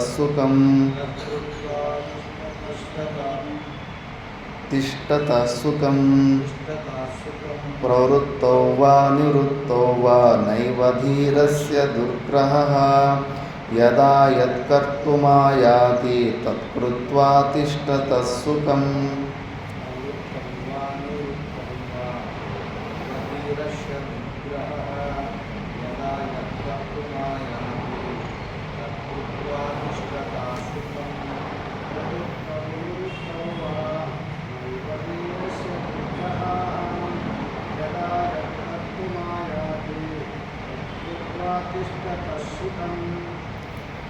ಆ ಜೀವನ್ಮುಕ್ತ ಸ್ಥಿತಿಯಲ್ಲಿ ಅಂತ ಒಬ್ಬ ಗುರು ಪ್ರವೃತ್ತಿ ಮಾರ್ಗವನ್ನು ಅವಲಂಬನೆ ಮಾಡಲಿ, ನಿವೃತ್ತಿ ಮಾರ್ಗವನ್ನಾದರೂ ಅವಲಂಬನೆ ಮಾಡಲಿ ಅಂದರೆ ಲೋಕದೃಷ್ಟಿ.